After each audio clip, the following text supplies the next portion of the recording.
negocios se vuelcan con estas elecciones para ofrecerle la mejor información y la última hora. Analizaremos datos y resultados a nivel nacional en tiempo real. Especial Elecciones Generales 2023 en Radio Intereconomía. El domingo a partir de las 8 de la tarde. Presentado por Rubén Gil. Síguenos también en nuestro canal de YouTube y en intereconomía.com. Radio Intereconomía, la radio de los negocios para estar bien informado. Estás escuchando Radio Intereconomía Valencia, 107.1 FM. Aquí comienza Intercafé, un programa de actualidad en clave valenciana. Dirige y presenta José Luis Pichardo.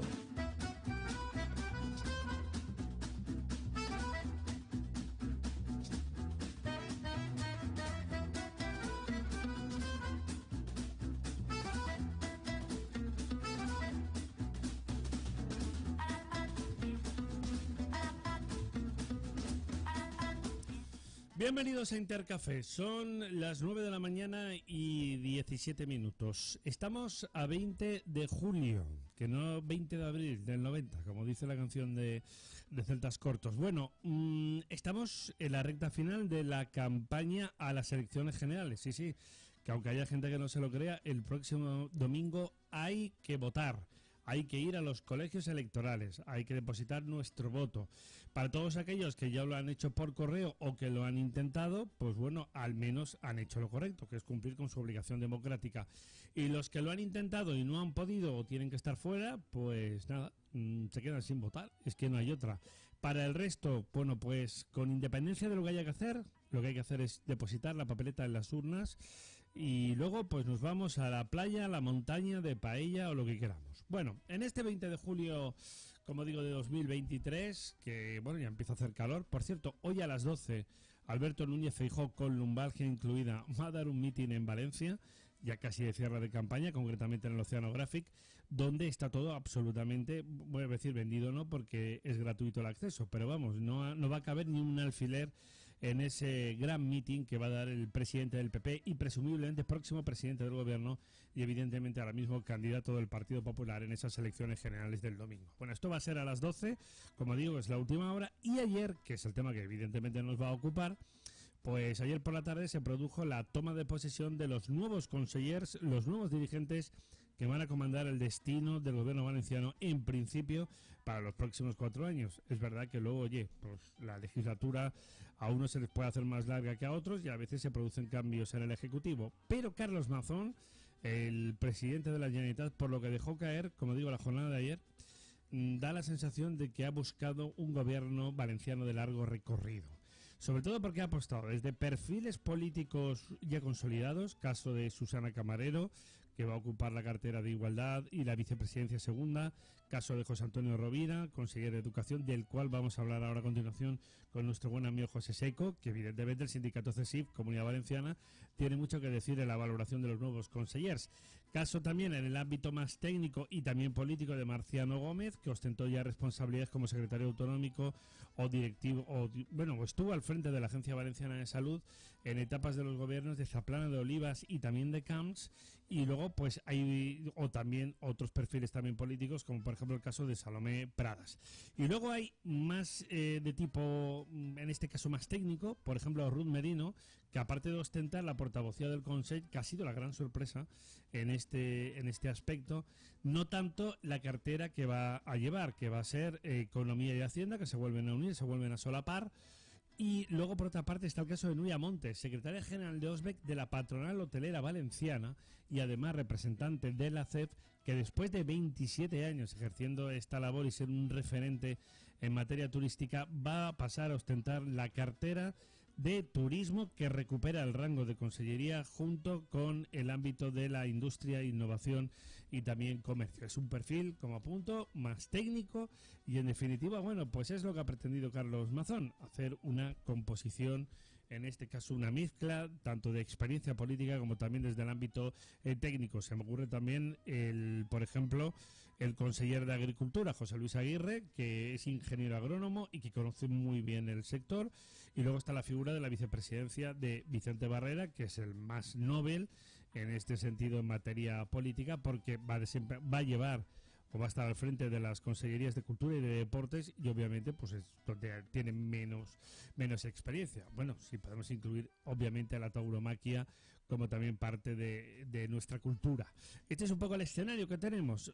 Vamos a empezar repasando. Bueno, luego tenemos a la Consellería de Justicia, que luego hablaremos de ella en la segunda parte. Hoy tenemos doble representación, en este caso del sindicato CESIF Comunidad Valenciana. Ya a las 10 teníamos previsto llamar a Vicent Monpó, al nuevo y flamante presidente de la Diputación de Valencia, pero vamos a hablar con Alberto Fabra, expresidente de la Generalitat Valenciana y también número 1 por Castellón en estas próximas elecciones generales al Congreso de los Diputados. Vicent Monpó estará aquí el próximo martes a partir de las 10 para repasar con él pues toda esta actualidad, como digo, al ponerse al frente de una institución con la que no contaba el PP inicialmente. Bueno, pues lo dicho, hoy vamos a hablar de educación y de justicia, aparte de hablar también con Alberto Fabra, con José Seco, y un tema encima de la mesa: la educación sí o no, con carácter plurilingüe sí o no, valenciano-castellano, depende de esas zonas también de nuestro territorio de la Comunidad Valenciana, porque no es lo mismo hablar de valenciano en la Ribera o en la Safor o en la Costera que hablar del valenciano si nos vamos a la Hoya de Buñol Chiva, si nos vamos a Requena Utiel o si nos vamos a la Vega Baja. Pero todo es compatible, no hay ningún problema. En esta comunidad hay 2 lenguas oficiales, aunque a las fuerzas de izquierdas les gusta mucho tratar de, en este caso, de primar al valenciano respecto al castellano. Y tampoco hay que hacer lo contrario, simplemente todo se puede llevar a cabo con un modelo de absoluta normalidad. Arrancamos ya Intercafé, bienvenidos.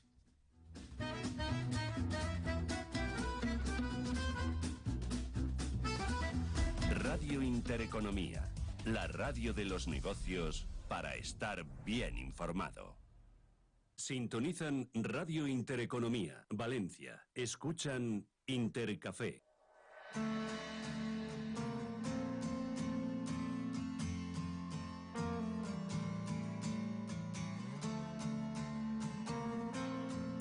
Por cierto, que hablamos de Consell paritario, 4 hombres, 4 mujeres, es decir, como marcan los cánones, ¿no? Es decir, para que luego no digan que el Partido Popular o que la derecha, junto también con Vox en este caso, no cumple, digamos, con las directrices actuales. Eso, en fin. Don José Seco, amigo, ¿qué tal? ¿Cómo estamos? Buenos días. Hola, buenos días. Bueno, también hubo debate, con Yolanda Díaz, Pedro Sánchez y luego también la figura de Santiago Abascal. Pero es que con tantas novedades no da tiempo a todo, ¿no? ¿A ti te dio tiempo ayer de seguir este frenesí de jornada política, de jornada electoral, debate por la noche, la toma de consellers de posesión de los consellers por la tarde a primera hora? Qué calor hacía a las 4:30 de la tarde en el Palau de la Generalitat, don José. Vale, megua. Sí, la verdad es que ayer fue un día complejo de actos, y actos importantes porque, por ejemplo, lo que es la Comunidad Valenciana, teníamos a todos los que van a ser los dirigentes máximos de las diferentes áreas, y evidentemente tanto consellers como conselleras pues tienen una gran responsabilidad, y en la parte que nos toca como sindicato pues seguiremos ahí reivindicando lo que entendemos que corresponde en cada una de las áreas. Bueno, José Antonio Rovira ya ha ostentado, en este caso, responsabilidades en la Consellería de Educación, ha sido director general,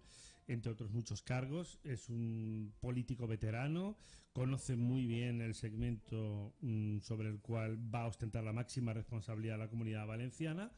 Y bueno, y a partir de aquí se abren distintas expectativas. Uno de los primeros temas que se pusieron encima de la mesa tenía que ver con esta exención de aprender el valenciano o de impartir materias o doctrina en valenciano en materia de docencia en aquellas zonas donde, bueno, pues los alumnos no quieran. Esto no quiere decir que se vaya a marginar el valenciano, ni mucho menos. No, se trata de tener libertad para elegir el modelo educativo, porque el gobierno del PP, ya lo ha demostrado en anteriores legislaturas, también ha hecho uso y fomento del valenciano. Es decir, aquí no se va a arrinconar ni a marginar una lengua, pero no se van a imponer otras. Vamos a tratar de hacer las cosas, ¿no?, en la medida de lo posible, de la manera más compatible y yo diría que equitativa y equilibrada. A ver, ¿cómo lo ves tú? Una primera valoración muy rápida. Bueno, en primer lugar, ¿te gusta el Consell en términos generales? Bueno, Tú que eres ya un veterano también en estas lides de la política. Creo que la elección que ha hecho el presidente de la Generalitat, pues evidentemente son perfiles con una gran experiencia, que son perfiles mayoritariamente de personas que están muy cerca de lo que es la escucha activa, y creo que eso es importante porque tenemos grandes retos y cualquiera de las macroáreas en las que se han convertido las consellerías actuales con el nuevo presidente, evidentemente tienen el reto de levantar todo aquello que en un momento determinado va por detrás de la Comunidad Valenciana, y son muchas cosas. Claro. Bueno, hay que decir que además efectivamente es otro detalle a destacar, macroáreas. Carlos Mazón ha sintetizado el número de consellerías, pero como es obvio, van a ganar protagonismo, digamos, los segundos escalones de la Generalitat, es decir, secretarías autonómicas, direcciones generales, porque al final más o menos los departamentos, en este caso, se reorganizan. Hablando de tu libro, en materia educativa, por ejemplo, José Antonio Rovira va a estar al frente, entre otras cuestiones, de educación, universidades y empleo, si no recuerdo mal. Es decir, bueno, áreas sensibles e importantes, y una de las primeras novedades, se sintetiza, se fusionan y se unen educación como tal, universidades como tal, hombre, puesto que las universidades también forman parte del sistema educativo. ¿Cómo ves esta digamos, declaración de intenciones del nuevo gobierno de Carlos Mazón? Bueno, en este sentido, el sindicato CSIC, y en particular en el área de educación, que es mi competencia, nosotros siempre hemos visto que era necesario una simbiosis entre universidad y lo que son la parte de la formación no universitaria, que es primaria, secundaria, formación profesional, bachillerato, etcétera, porque evidentemente es la trayectoria normal que cualquier estudiante en la Comunidad Valenciana va a llevar a cabo. Y además era importante dos ejes fundamentales que también se les trasladó cuando nos llamaron por diferentes equipos del Partido Popular en este caso, puesto que creo que en algún momento también hemos comentado que para estas elecciones el Partido Socialista, el PSPV, no nos llamó para hacer aportaciones a su programa electoral, y sí que tuvimos algunas reuniones porque nos llamaron y aportamos todo aquello que entendíamos que era necesario para la Comunidad Valenciana, en ese sentido, en la parte que evidentemente me toca, pues en educación. Por tanto, el unir lo que es universidades con el resto de formación, importantísimo por esa continuidad, pero sobre todo también el unir, el engranar, y yo creo que en este sentido ya se había hecho anteriormente, pero creo que ahora todavía toma más importancia, el tema del empleo. Al final, toda la formación que hace una persona a lo largo de su vida inicialmente sirve para encontrar un puesto de trabajo y poder desarrollar sus proyectos, y creo que en este sentido tanto educación como empleo deben de estar unidas, deben de estar muy coordinadas, y con esta nueva macro consellería y gracias también, yo creo, que a esa escucha activa que nos ha demostrado el actual conseller de Educación, se pueden hacer muchas cosas, y en ese sentido CSIF, como sindicato independiente, va a aportar todo aquello que entienda oportuno para que la Comunidad Valenciana sea de las primeras a nivel de España. Bueno, se ha aportado un detalle muy interesante que efectivamente tiene una correlación. Aquí lo hemos comentado en innumerables ocasiones, es decir, de qué sentido tiene formar a nuestros chavales si luego no tienen una salida en el mercado laboral. Que esto es de cajón.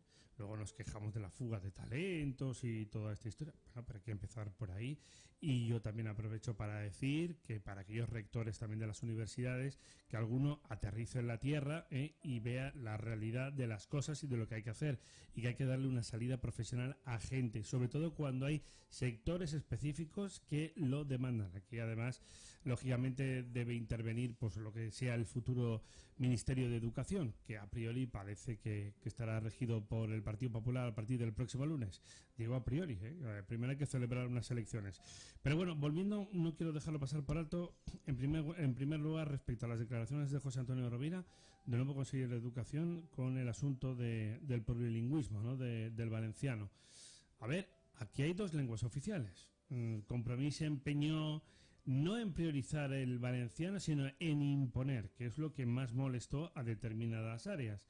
Esto nos llevaría, por ejemplo, al debate también tradicionalmente en Apun, de cuando alguien se entere de que esto es una comunidad bilingüe, donde hay dos lenguas que conviven en perfecta armonía, pues nos evitaremos muchos problemas. más allá del 25% en valenciano, 25% en castellano, no. Aquí lo que se dice es que incluso pueden quedar exentos de estudiar en valenciano como lengua vehicular, pues en esas comarcas que tradicionalmente son castellano parlantes. He puesto el ejemplo, tú las conoces bien, tú además eres de Cheste, La Hoya, Buñol, Chiva, Requena, Utiel, tu propia localidad de Cheste o la Vega Baja, ¿no? Por citar algún ejemplo. Bueno, yo no lo veo mal. Eso no quiere decir que es que nadie vaya a aprender valenciano, que también se va a impartir, pero no, como digo, utilizándolo, digamos, de una manera impositiva, que era la sensación que dio Compromís, especialmente en la figura del polémico Vicent Marçà. ¿Cómo lo veis vosotros? A ver. Bueno, nosotros durante las 2 legislaturas del Botanic 1 y Botanic 2, la verdad es que lo que siempre defendimos es que, o el titular que utilizábamos, y creo que en ese sentido nadie nos lo rebatió, aunque luego los hechos iban en contra de este planteamiento, es que no se puede minorizar ninguna de las 2 lenguas de la Comunidad Valenciana. Y eso debería ser una realidad. Por lo tanto, minorizar una lengua en el sentido que se hacía en algunos casos por parte de gobiernos anteriores, pues evidentemente es hacer aquello que tú antes habías criticado. Y por tanto entendemos que eso todavía era más grave. Nosotros fuimos el primer sindicato que, me permite la expresión, tumbamos la primera ley de plurilingüismo del señor Marçà, porque evidentemente discriminaba de forma clara al alumnado, a los padres y a los centros educativos. ¿Por qué? Bueno, pues porque al final daba unas ayudas especiales o añadidas a los centros educativos que elegían esos porcentajes mayores frente a aquellos que no los elegían por las circunstancias que sean o directamente por el uso de la libertad. Y yo creo que en este sentido, bueno, vamos a seguir pidiendo lo mismo a este Consell, y es que no se discrimine ninguna de las 2 lenguas, que creo que son una riqueza para la Comunidad Valenciana. Creo que además hay que volver a un lenguaje constructivo, pero también realista. Y creo que hemos de buscar la unión de todo el colectivo de docentes y no enfrentar a los diferentes colectivos ni representar diferentes bloques. Porque durante estos gobiernos del Botanic, que han sido 2 legislaturas, es decir, ¿cómo ha sido esa convivencia de las aulas? ¿Cómo se ha llevado a cabo también este proceso de, sobre todo para aquellos que se encontraban más incómodos con el tema de utilizar, por ejemplo, el valenciano como su lengua vehicular, cuando a lo mejor estaban más cómodos por una cuestión, digamos, natal o de educación en sus propios hogares o familias, de tener a lo mejor que estudiar en una lengua con la que no estaban tan cómodos, de la misma manera que el valenciano parlante, un poco a la inversa, ¿no? Es decir, aquí lo que se pretende es esa libertad, concretamente, de elección en materia de lengua y a nivel vehicular, porque luego, lógicamente, José, luego pues se imparte como, en este caso, como asignatura, ¿no? Es decir, claro, el castellano obviamente y el valenciano por supuesto también. Es decir, que es que una cosa, digamos, no quita la otra, y faltaría más pues también con el aprendizaje del inglés y otras lenguas también extranjeras. Claro, yo creo que por lo que hablamos también y por lo que tú apuntas, el lenguaje, y esto se lo escuché a gente de Compromís, el lenguaje es muy importante y evidentemente nosotros en las mesas de negociación con la Consellería de Educación nos hemos encontrado altos cargos de la Consellería que decían abiertamente y en esas reuniones que no hablábamos valenciano, sino que los que hablábamos este idioma, pues evidentemente hablábamos catalán. Y luchaban por la unión de la lengua. Yo creo que esos discursos siempre hemos peleado por que no se produzcan, porque creo que al final lo que hacen es separar y enfrentar a la ciudadanía valenciana. Creo que somos una comunidad valenciana donde todos sabemos convivir, donde todos podemos utilizar libremente cualquiera de las 2 lenguas, incluso también el inglés, porque creo que es la realidad y el turismo nos aboca, yo creo que por suerte, a esa realidad lingüística, y por lo tanto nosotros como sindicato lo que vamos a pedir siempre va a ser el respeto de las leyes y sobre todo el poder elegir para poder ampliar. Nosotros pedimos a la Consellería de Educación, no se nos hizo caso cuando se planteó el requisito lingüístico en sanidad, que ya este nuevo gobierno ha dicho en boca de su presidente que va a desaparecer ese requisito lingüístico para sanidad. Pues evidentemente pedimos que el C1 de valenciano, que es lo que se quiere pedir para la administración, se obtuviera no por sacar un 7 en los 2 cursos de bachillerato, sino por simplemente cursar y aprobar esas 2 asignaturas. Y además pusimos negro sobre blanco en el hecho de que que habían hablado mucho y se llenaban la boca de la formación profesional y sin embargo todos aquellos estudiantes que elegían la formación profesional en lugar de bachillerato no iban a tener esa posibilidad y no se nos dio ninguna respuesta porque no la tenían. Y por tanto nosotros lo que le vamos a pedir a este nuevo gobierno es que dé esas soluciones, que dé esas posibilidades a todos los sectores, y yo creo que es un buen momento de que demuestren esa libertad, y esa libertad yo creo que lo que hay que hacer es convencer al conjunto de la ciudadanía que aprender de mejor manera nuestra lengua, como es el valenciano, pues evidentemente siempre es una riqueza, y a partir de ahí pues lo que se quería hacer era incumplir la normativa. Quiero recordar, porque muchas veces se nos olvida, que las zonas castellanoparlantes donde un alumno o una alumna se puede hacer exento viene de la Ley de Ús i Ensenyament del Valencià, y eso es del Partido Socialista. Y Compromís en este sentido intentaba poner todos los trámites posibles para evitar ese cumplimiento de la ley. Creo que el enfrentamiento debe de disminuir, creo que debe de desaparecer, y creo que tiene una gran tarea, y en ese sentido CESIF lo que va a hacer es defender las dos lenguas, defender también las lenguas extranjeras como puede ser francés, alemán o inglés, porque la realidad de la Comunidad Valenciana es esa. Claro, además hay un detalle importante, hemos comentado anteriormente que José Antonio Rovira, el nuevo consejero de Educación, es un veterano en estas lides, es decir, conoce perfectamente toda la maquinaria y toda la idiosincrasia de esta consellería. Por tanto, creo, pues me atrevería a decirlo ahora, que va a trabajar de una manera digamos apacible, para que no haya, como muy bien estabas apuntando tú, ningún otro tipo de enfrentamientos. Puesto de ejemplo el asunto de la sanidad, donde claro que priorizar el tema del valenciano para poder obtener plaza o poder desarrollar la actividad en el ámbito sanitario, sobre todo teniendo en cuenta dónde veníamos del COVID, pues era un auténtico disparate. Pero no para hablar en valenciano, como el que hablara en ruso, me da igual.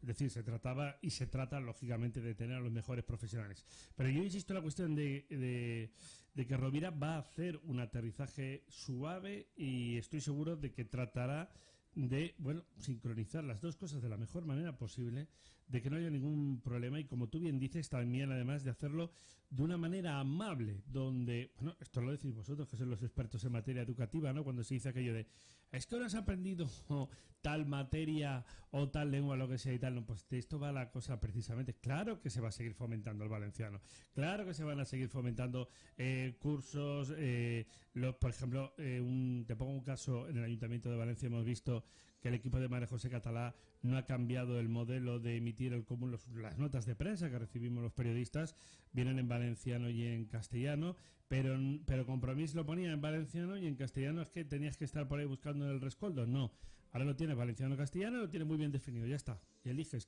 Es algo tan simple como esto. Y a mí me da un poco la impresión que va a ser un poco, digamos, el modelo que va a seguir la nueva Consellería de Educación. Yo siempre pongo el ejemplo, y se lo he dicho al gobierno del Botanic y se lo digo también ahora al nuevo gobierno, y quiero hacer ahí un inciso. Nosotros ya hemos tenido más reuniones con el actual conseller de Educación que con la anterior, hasta hoy, consellera de Educación, o con el señor Massa cuando fue conseller, y eso ya representa un talante. Dicho eso, yo recuerdo en las visitas que he hecho al País Vasco por el interés tanto del sindicato, pero también personal y profesional que tengo, por ser de formación profesional un convencido y ser docente también de formación profesional.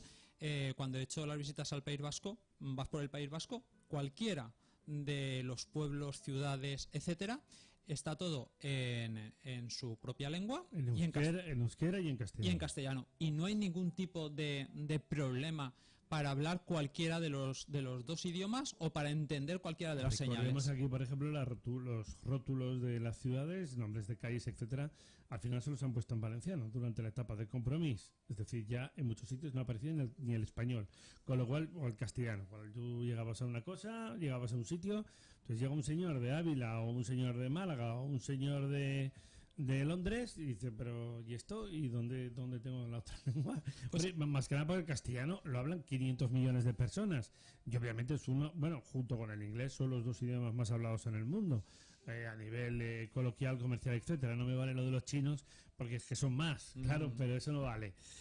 Hombre, que también es importante para ellos, claro, pero este es un poco, digamos, el escenario, ¿no? Por tanto, pienso que se pueden hacer las cosas y además se pueden impartir, en este caso, cualquier tipo de materia educativa sin ningún problema. Yo creo que uno de los retos que tiene este Consell y también el nuevo conseller es hacer, bueno, es una frase suya, ¿no? Hacer amable esa convivencia entre las dos lenguas, convencernos a todos los valencianos y valencianas que la destreza lingüística en las dos lenguas es importante, y también inglés y otros idiomas. No quiero abandonar los otros idiomas porque tenemos mucho contacto con docentes de primera, segunda lengua extranjera, y creo que son un valor importantísimo en nuestra comunidad por la realidad que tiene, tanto de turismo como de empresas cada vez, bueno, al menos con esos intentos de externalización a otros países, que yo creo que debemos ser un referente. En ese sentido, nosotros como sindicato lo que vamos a hacer es pelear por ese tema, y vamos a seguir pidiendo lo mismo que pedíamos al Botanic, porque yo creo que un sindicato independiente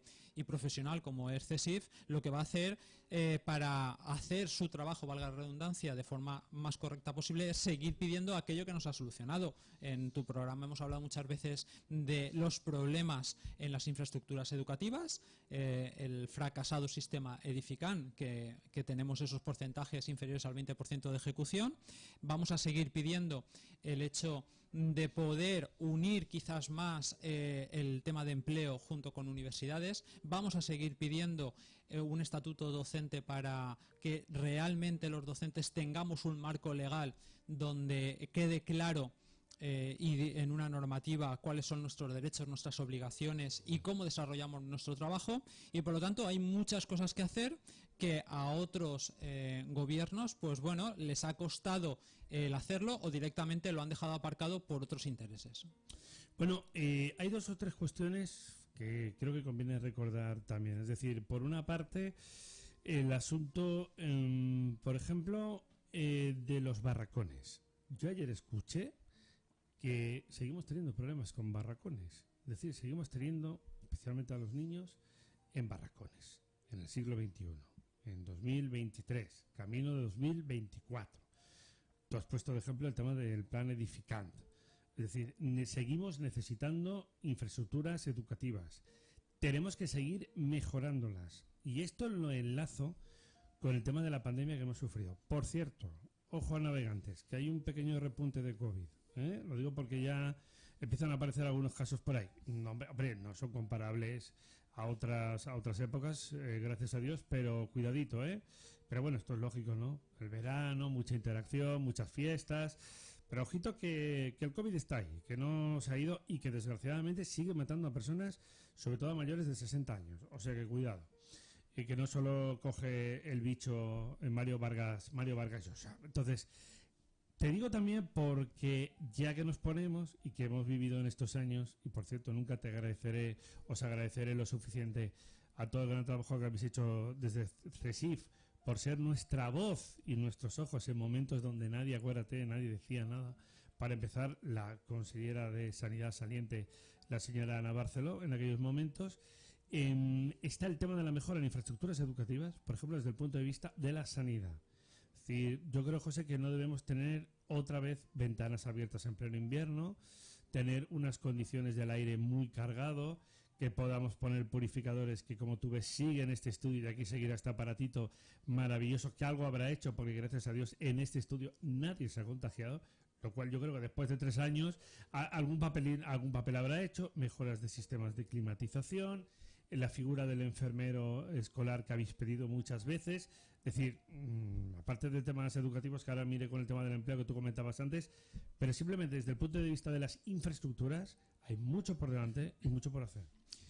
Yo creo que sobre todo tenemos que ser serios y tenemos que ser exigentes con nuestros políticos. Hay que pedir responsabilidades en el sentido de qué declaraciones se hacen. Cuando entró el Botanic 2 y también el Botanic 1, había un número importante de barracones, y cuando ha dejado el gobierno la izquierda y ahora está el Partido Popular con Vox, pues evidentemente siguen habiendo barracones. No nos sirve como sindicato que ahora a los barracones se les denomine de otra manera.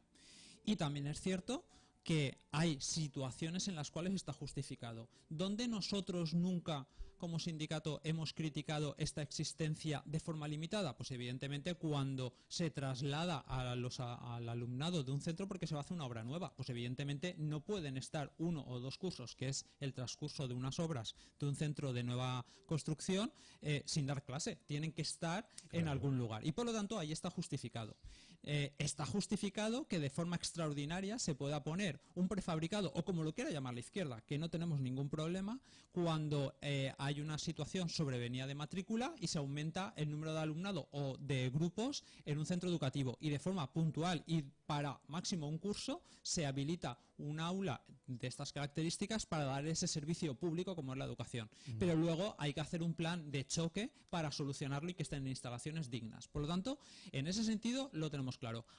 Alargar estas situaciones precarias, que son discutibles, las haya hecho la izquierda o la derecha, creo que es responsabilidad de los docentes, creo que es responsabilidad máxima de los sindicatos y por lo tanto CESIF en ese sentido seguiremos trabajando para que esto no ocurra. Pero hay que hablar con responsabilidad. Pero sobre todo porque lo que estamos apuntando es decir, hacen falta esa mejora de infraestructuras educativas, es un problema que le da al Partido Popular, que le dio en su momento también el Botanic, por tanto hay que seguir trabajando, hay que mejorar, como estamos hablando, en materia sanitaria, en sistemas de climatización, la figura del enfermero escolar, largo, etcétera. Vamos viendo a veces mejoras en campus, por ejemplo a nivel también de las universidades, es decir, que aquí está todo entre comillas por hacer, si queremos seguir, si queremos ser un país más avanzado en el ámbito educativo. Ya entrando ya en materias respecto al asunto que tú comentabas, la formación profesional muy importante, la formación en universidades muy importantes. Tú recordarás que en etapas anteriores de los gobiernos populares, yo recuerdo una figura muy peculiar que fue Justo Nieto,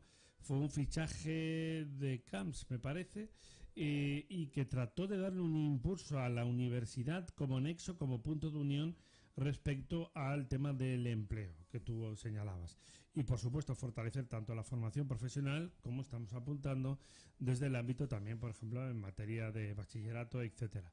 Es decir, nos vale de poco formar a los profesionales si luego, como tú muy bien apuntas, no les damos una salida. No tenemos un canal. Es decir, no vemos la manera de realmente poder dar ese, digamos, ese modelo de que esa formación se pueda ver recompensada, de que la gente no, pues en este caso se desanime, ¿no?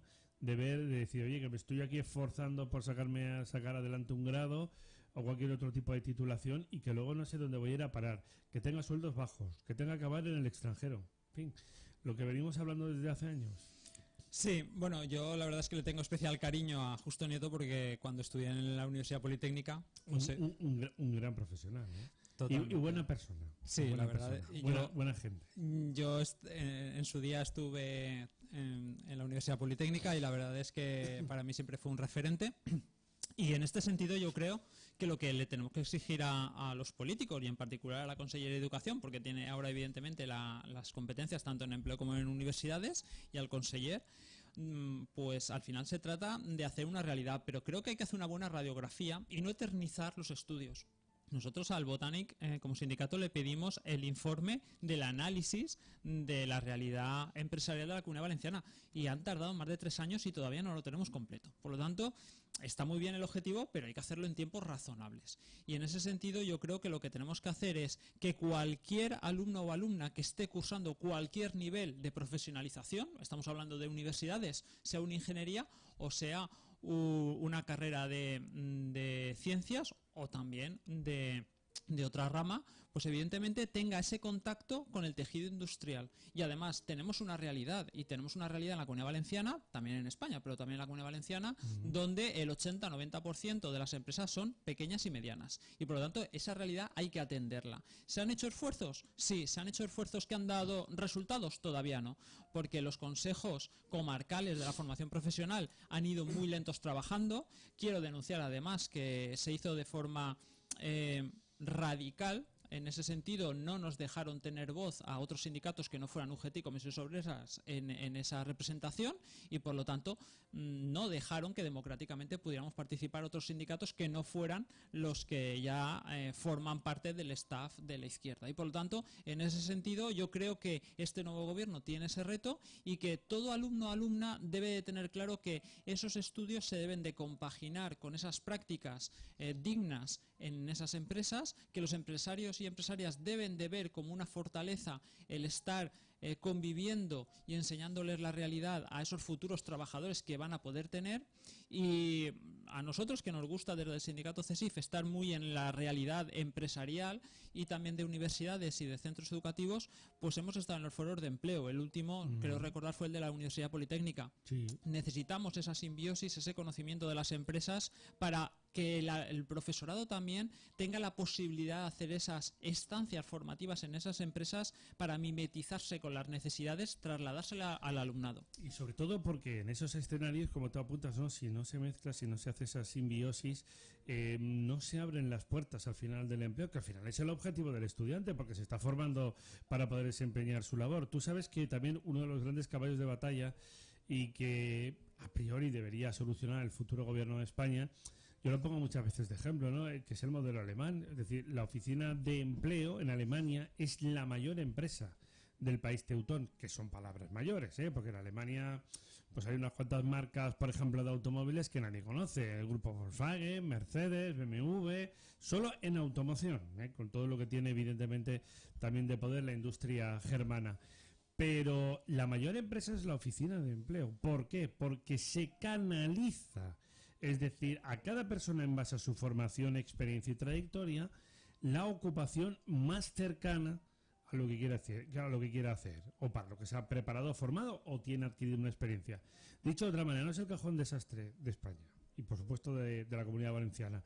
Ahí hemos visto al señor Nomdedeu, Labora, que alguien me explica a mí qué ha hecho el señor Nomdedeu, aparte de mover dinero para los amiguetes, es decir, porque en teoría debería ser un modelo que debe ser importante. La Fundación ADEIT, que ahora está presidida por Vicent Soler, es conseller de Hacienda, que para hacer una gestión con una persona que uno tiene aquí en práctica, si nosotros lo vivimos en el día a día, nos cuesta Dios y ayuda poder hacer un modelo de gestión con prácticas extracurriculares, etcétera. Es una odisea poder hablar con estos señores, es decir, y al final una empresa pues llega, se cansa y estos chavales pierden la oportunidad. Esto es lo que hay que tratar de evitar y en la línea de lo que hay que trabajar. Claro, yo creo que uno de los mayores fracasos que se han producido en esta última legislatura ha sido la poca eficiencia que ha tenido Labora. Labora, además, en el sector educativo, los docentes de formación profesional, por ejemplo, podíamos impartir clases para formación continua a esos cursos que se conocen vulgarmente como los del paro, ¿no? Y en un momento determinado nos eliminan a los docentes que entendemos de la materia y no nos dejan impartir esas clases, que en muchas ocasiones era más un refuerzo psicológico y personal a esas personas que estaban en el paro, que no veían una salida profesional, y que evidentemente con la dedicación del profesorado de formación profesional saben de empresas, saben de necesidades, saben de la materia evidentemente, y siempre se les ha dado o se les daba esa salida. Por lo tanto, creo que hay mucho que hacer. Creo que ahora la nueva configuración de la Consellería se pueden hacer muchísimas cosas, y luego hay que ser eficiente en el gasto que hacemos. Educación es un gasto, es una inversión, pero es verdad que las inversiones hay que sacarles rendimiento. En el momento tenemos ingentes cantidades de dinero y nunca son suficientes. Ojo, eso que vaya por delante, soy un sindicato y por lo tanto lo tengo que decir. Siempre faltará. Siempre faltará, sí. Pero bueno, en el momento hacemos esas inversiones, estamos formando, y aquí en tu programa lo habéis hablado muchas veces, a los mejores profesionales, por ejemplo, en formación profesional, en universidad, pero es sangrante en el tema sanitario. Y cuando terminan no encuentran un proyecto que les pueda llamar la atención y pagar un sueldo digno a esa formación, como son los médicos, con el tiempo que dedican y esos esfuerzos, pues evidentemente nos gastamos el dinero o invertimos el dinero en formar a las personas para que luego se aprovechen en otros sitios. Pero sobre esto le he puesto de ejemplo el caso de Labora, porque el señor Nomdedeu, aparte de hacer el idiota, porque es que es un personaje un tanto peculiar, yo no digo que sea idiota, digo que hace el idiota. Es decir, y aparte de haber regado con dinero y millones a amiguetes, que es lo que ha hecho, pues no queda claro ese cometido de Labora. Es decir, te he puesto de ejemplo el caso de Alemania. ¿Quién tiene hoy en día de referencia a Labora, el antiguo Servef, etcétera, como un punto de referencia para poder conseguir y obtener empleo? Nadie, ¿Alguien hoy en día en el siglo XXI piensa que desde, y hablo también a nivel de organismos estatales, desde el INEM u otras fuentes o lugares, va a poder conseguir un puesto de trabajo y sobre todo adecuado más o menos a su actividad? Nadie, ¿eh? Pues aquí algo falla. Entonces, ¿para qué estamos, entre comillas, formando a grandes profesionales del futuro si luego no vamos a tener la oportunidad de poder colocarlos? Es decir, el mercado laboral. Y luego tenemos que ver con estupor que se vayan aquí o allá. Porque los profesionales, y vosotros lo habéis sufrido mucho en materia educativa, en materia sanitaria, en materia judicial, evidentemente queréis estar bien retribuidos. Pero también, que esto conviene recordarlo, buscáis un modelo de refuerzo, de apoyo, de poder desarrollar una carrera profesional en las mejores condiciones. Dicho de otra manera, José, que no todo es dinero.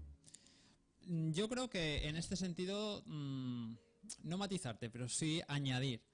La Comunidad Valenciana, y es otro reto que no quiso hacer el Botanic y que espero que este gobierno sí que lo tenga en cuenta, porque es una reivindicación del sindicato CESIF, fue que se equiparen las remuneraciones de los docentes de la Comunidad Valenciana a la media de España. De 17 comunidades autónomas estamos la número 14 por atrás. Entonces, evidentemente no estamos en la media. Dicho esto, creo que el compromiso de los docentes en cualquiera de las etapas es total. Creo que nos tiene que dar herramientas la administración en este sentido y la Bora debe de ser un referente y evidentemente tenemos que trabajar en que se entienda que la formación y la mejor formación la podemos dar siempre que tengamos esos recursos. Los compañeros y compañeras de formación profesional, por ejemplo, me estaban diciendo que en muchas ocasiones tienen 25 o 30 alumnos y solamente hay un profesor. Yo mismo, hace 2 semanas, fui a mi centro educativo, donde tengo mi plaza como docente de formación profesional, a coger el horario que se suele decir. Bueno, pues yo el conjunto de horas que tengo que impartir clase, pues resulta que tengo 17 horas que estoy solo dando clases. Es decir, con 30 alumnos. Bueno, permíteme, esto nos lleva a otro debate que apareció durante la pandemia. Claro, tú recordarás que cuando algún docente se ponía malo, puede, como he dicho, afortunadamente el COVID hoy en día ya no es tan peligroso, pero hay que tener el ojo abierto. Es posible que tengamos repuntes, pues igual que la gripe y otras enfermedades ahora con la entrada del otoño, que es algo ya más o menos, digamos, normal. Pero bueno, al final la gente se pone mala, se pone enferma. Vosotros, en estos micrófonos, os habéis hartado de pedir, pues oye, poder sustituir a un docente cuando se ponga enfermo, para que pueda ir otro a dar clases, que aquí nos hemos encontrado, y tú lo has denunciado, con aulas que han tenido que estar cerradas, porque no había ningún docente que pudiese ir a impartir la materia. Es decir, no sé, ya que nos ponemos, ¿no? Hablábamos antes de infraestructuras, vamos a hablar también de recursos humanos, que creo que también son mejorables. Claro, yo creo que en este sentido, por lo que estábamos comentando anteriormente y al hilo de lo que tú comentas, no se puede estar 2 semanas sin docente, no puede ser la tónica habitual de a partir de 2 semanas vamos a cubrir al docente. Acuérdate, perdona, me viene ahora a la cabeza cursos, o sea, el inicio de curso que empezaron tarde en algunas aulas o en algunos centros porque no había profesores. Es decir, es que son cosas surrealistas. Claro, este curso que acaba de terminar, 22-23, hemos tenido casos de profesorado especialista de la administración que han tenido que dar clase en una inseguridad jurídica total, y es porque se había retrasado la firma de su contrato como personal laboral durante más de mes y medio, incluso 2 meses. Y me estoy acordando, por ejemplo, de un ciclo formativo que hice yo la visita a los centros donde era actividades físico-deportivas y no podían hacer las prácticas con los caballos porque no se había contratado al personal. Pues mira, lo tenemos que dejar en este punto. Amigo, feliz verano. Descansa un poquito. Vamos a intentarlo todos. Y a la vuelta al cole, pues aquí estaremos. Que nosotros el día 4 ya estamos aquí, ¿eh? Decir, que ¿cuándo empieza el curso? ¿El 8? El día 11 de septiembre comienza. Muy bien, pues ya sabes, la primera semana de curso es obligatorio que vengas a visitarnos. Nos vemos aquí. Venga, cuídate mucho, José. Un fuerte abrazo. Vamos al boletín informativo de las 10 y seguimos valorando a las nuevas consellerías, en este caso de Justicia.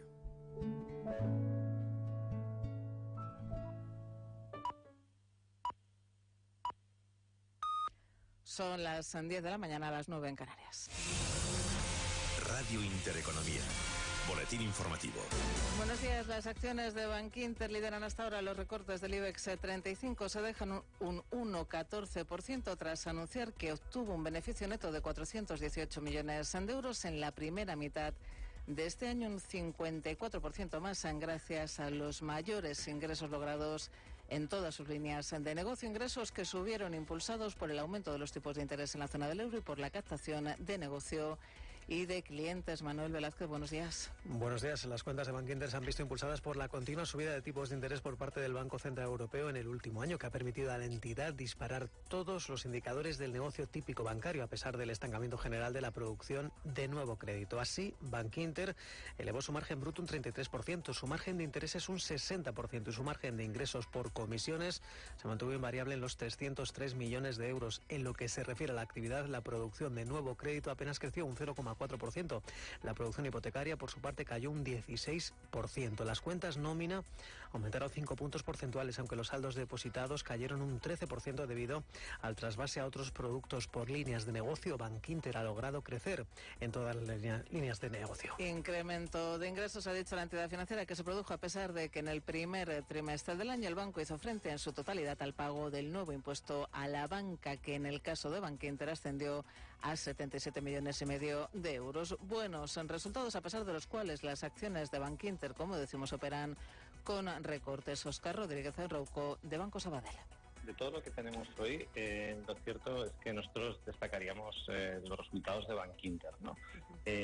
Como veis, han estado por encima de lo previsto, pero también es cierto que en las últimas sesiones lo han hecho razonablemente mejor que el resto de los bancos, por lo cual entendemos que la acogida podría ser neutra o positiva. Acciones de Bankinter que, como decimos, lideran los recortes del IBEX 35. IBEX 35 que, sin embargo, lidera las alzas dentro del viejo continente. Sube el selectivo un 0,81%, se coloca en los 9.528 puntos. El resto de índices europeos se mueven con signo dispar. Juan Ramón Caridates, director académico del Máster de Finanzas e Inversiones Alternativas MFIA. Con bastante resiliencia. Es verdad que siguen muy atentos a los niveles de inflación subyacente que no acaban de ceder, pero también es verdad y no es menos justo que después de los años que llevamos y los niveles en los que estamos, los de renta variable se mantienen y se defienden bastante bien. En general, yo creo que en esta segunda parte las ilusiones están por venir y en la parte de renta variable empezamos a descontar unos resultados pues más complicados, unas perspectivas más difíciles y en ese sentido las valoraciones más ajustadas. IBEX 35 que sube, como decimos, un 0,8%, se coloca en los 9.527 puntos. París arriba un 0,36%. El DAX Xetra alemana se revaloriza algo menos, un 0,15%, mientras que la media del mercado, el Eurostoxx 50, opera con un tímido recorte del 0,06%, 4.359 puntos. En el mercado de divisas, el euro sube frente al dólar, arriba un 0,06%, se compra y vende hasta ahora a 1,1206 en dólares. En el mercado de materias primas cae tímidamente el barril de referencia en Europa. El Brent abajo un 0,03% hasta los 79,44 dólares. Y el jefe de la diplomacia comunitaria, Josep Borrell, ha advertido de que los bombardeos por parte de Rusia del cereal almacenado en el puerto ucraniano de Odessa generará una enorme crisis alimentaria en el mundo. Pero en este momento, dice Borrell, y por tercera noche Rusia bombardea y destruye toda la infraestructura portuaria del puerto de Odessa. Se han quemado más de 60.000 toneladas de cereales. Rusia, asegura el jefe de la diplomacia comunitaria, no solo se retira del acuerdo para exportar grano de Ucrania, sino que lo está quemando. Declaraciones de Borrell a su llegada a un Consejo de Ministros de Exteriores de la Unión Europea, que hoy volverá a abordar de nuevo su apoyo a Ucrania. Otras noticias. Sánchez, Díaz y Abascal protagonizaron anoche un duro cruce de reproches en el último debate a tres antes del 23 de julio. Los candidatos de Sumar y PSOE reivindicaron la reforma laboral, los decretos lanzados en pandemia y los datos de inflación y empleo. El candidato de Vox, por su parte, les acusó de preocuparse del fin del mundo y de olvidar a las familias. Están todo el día hablando del fin del mundo y se están olvidando de los españoles que no llegan a final de mes. En nuestro país se firmaban solamente 1 de cada 10 contratos indefinidos. Después de la reforma laboral que ustedes y el Partido Popular votaron en contra, se están firmando 5 de cada 10. Si por ustedes fueran, hubieran arruinado a las empresas y a los trabajadores de nuestro país. No han votado a favor de ninguno de los decretos de ERTE. Nos han reprochado que no les hemos apoyado en nada. Es verdad, es más, si alguna vez nos hemos equivocado ha sido cuando nos hemos abstenido. Debate a tres en el que Díaz y Sánchez ratificaron su intención de gobernar juntos y obtienen el respaldo suficiente. Continúan escuchando Radio Intereconomía, se quedan ya con Capital. La información volverá dentro de una hora.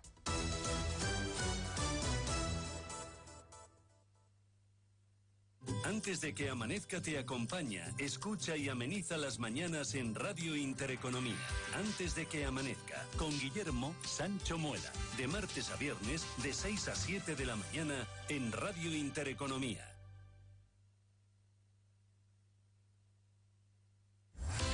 Radio Intereconomía. Eres lo que escuchas.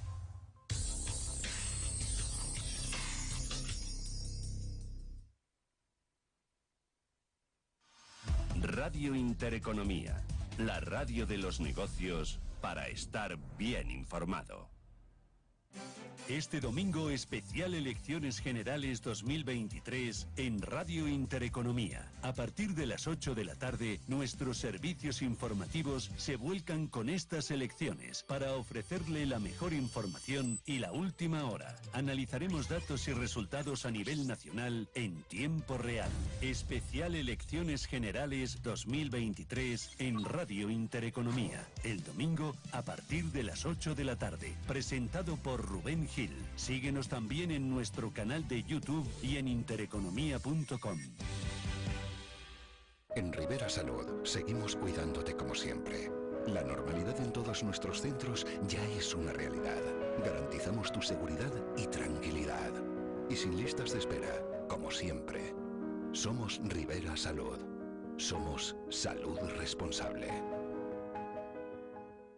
La Feria Taurina de julio ya está aquí. Morante de la Puebla, El Juli, Manzanares, Talavante, Roca Rey, Cayetano. Todas las máximas figuras del toreo se citan en la Plaza de Toros de Valencia. Compra ya tus entradas en plazadevalencia.es. Tu viaje a los bellos paisajes del corazón de África está muy cerca. En Biopark, disfruta de un paseo al aire libre para contemplar animales salvajes como si estuvieran en su hábitat. Vive una aventura en uno de los mejores parques de animales del mundo. Este verano, Biopark Valencia. Tu viaje a la naturaleza salvaje. Acuópolis Cullera. Disfruta de un fantástico día en el parque más bonito de la zona. Puedes comprar tus entradas en nuestra página web y obtener fantásticos descuentos. Ven, te esperamos.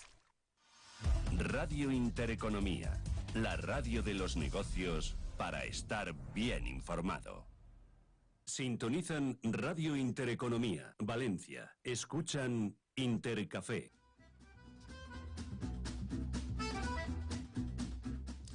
Diez de la mañana, 8 minutos, seguimos en directo en Intercafé en este 20 de julio. Saludo rápidamente a don Alberto Fabra, expresidente de la Generalitat Valenciana, número 1, en este caso en las listas por Castellón al Congreso de los Diputados, también, recientemente elegido, que también fue número 1 como diputado autonómico en les Corts Valencianes.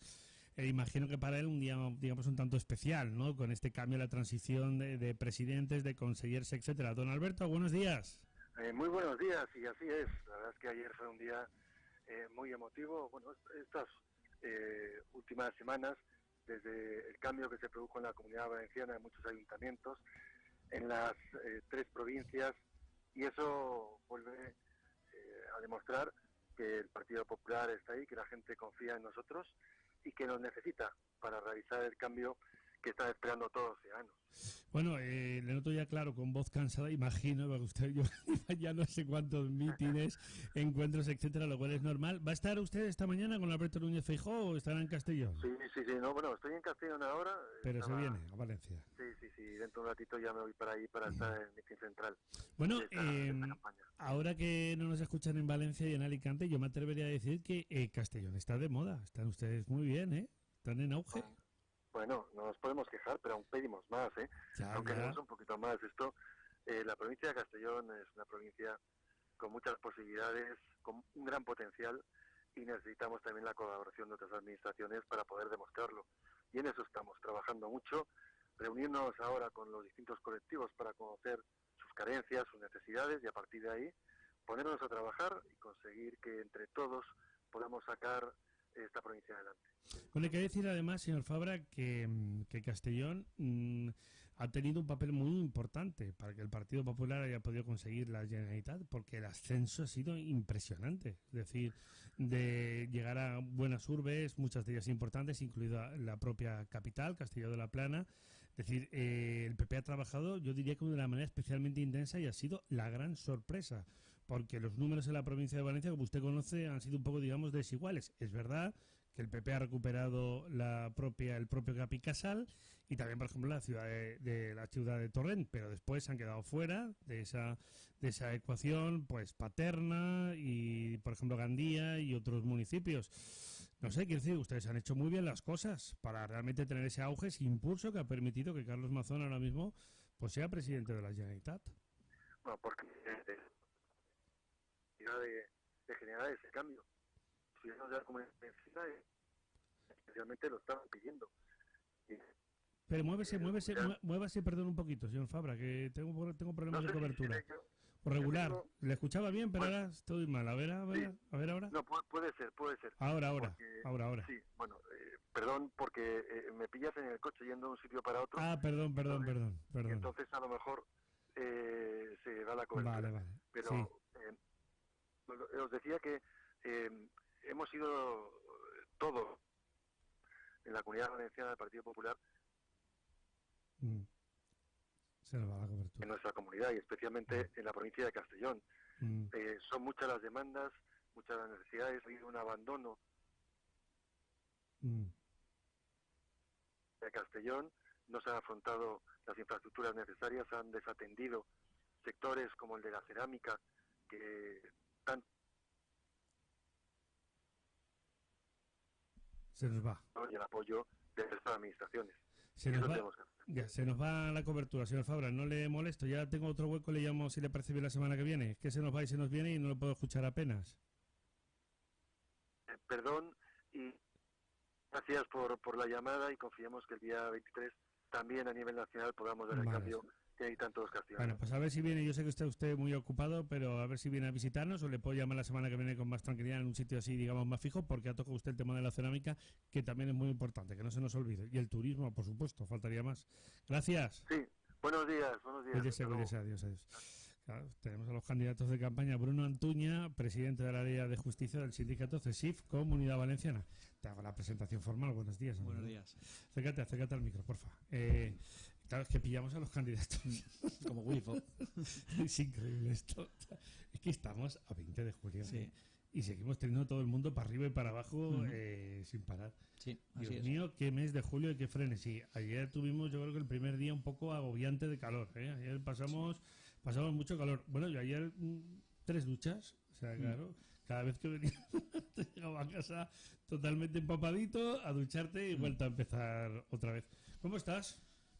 Bien, como los días que nos vimos, más o menos en la misma línea. Bien. En la misma línea. Bueno, esperando acontecimientos. Hoy tenemos un acto, el acto de intercambio de despachos, ¿no? De carteras, de los consellers. Entre meeting y meeting, porque allí está el meeting de Alberto Núñez Feijóo aquí y está el intercambio de carteras, no sé.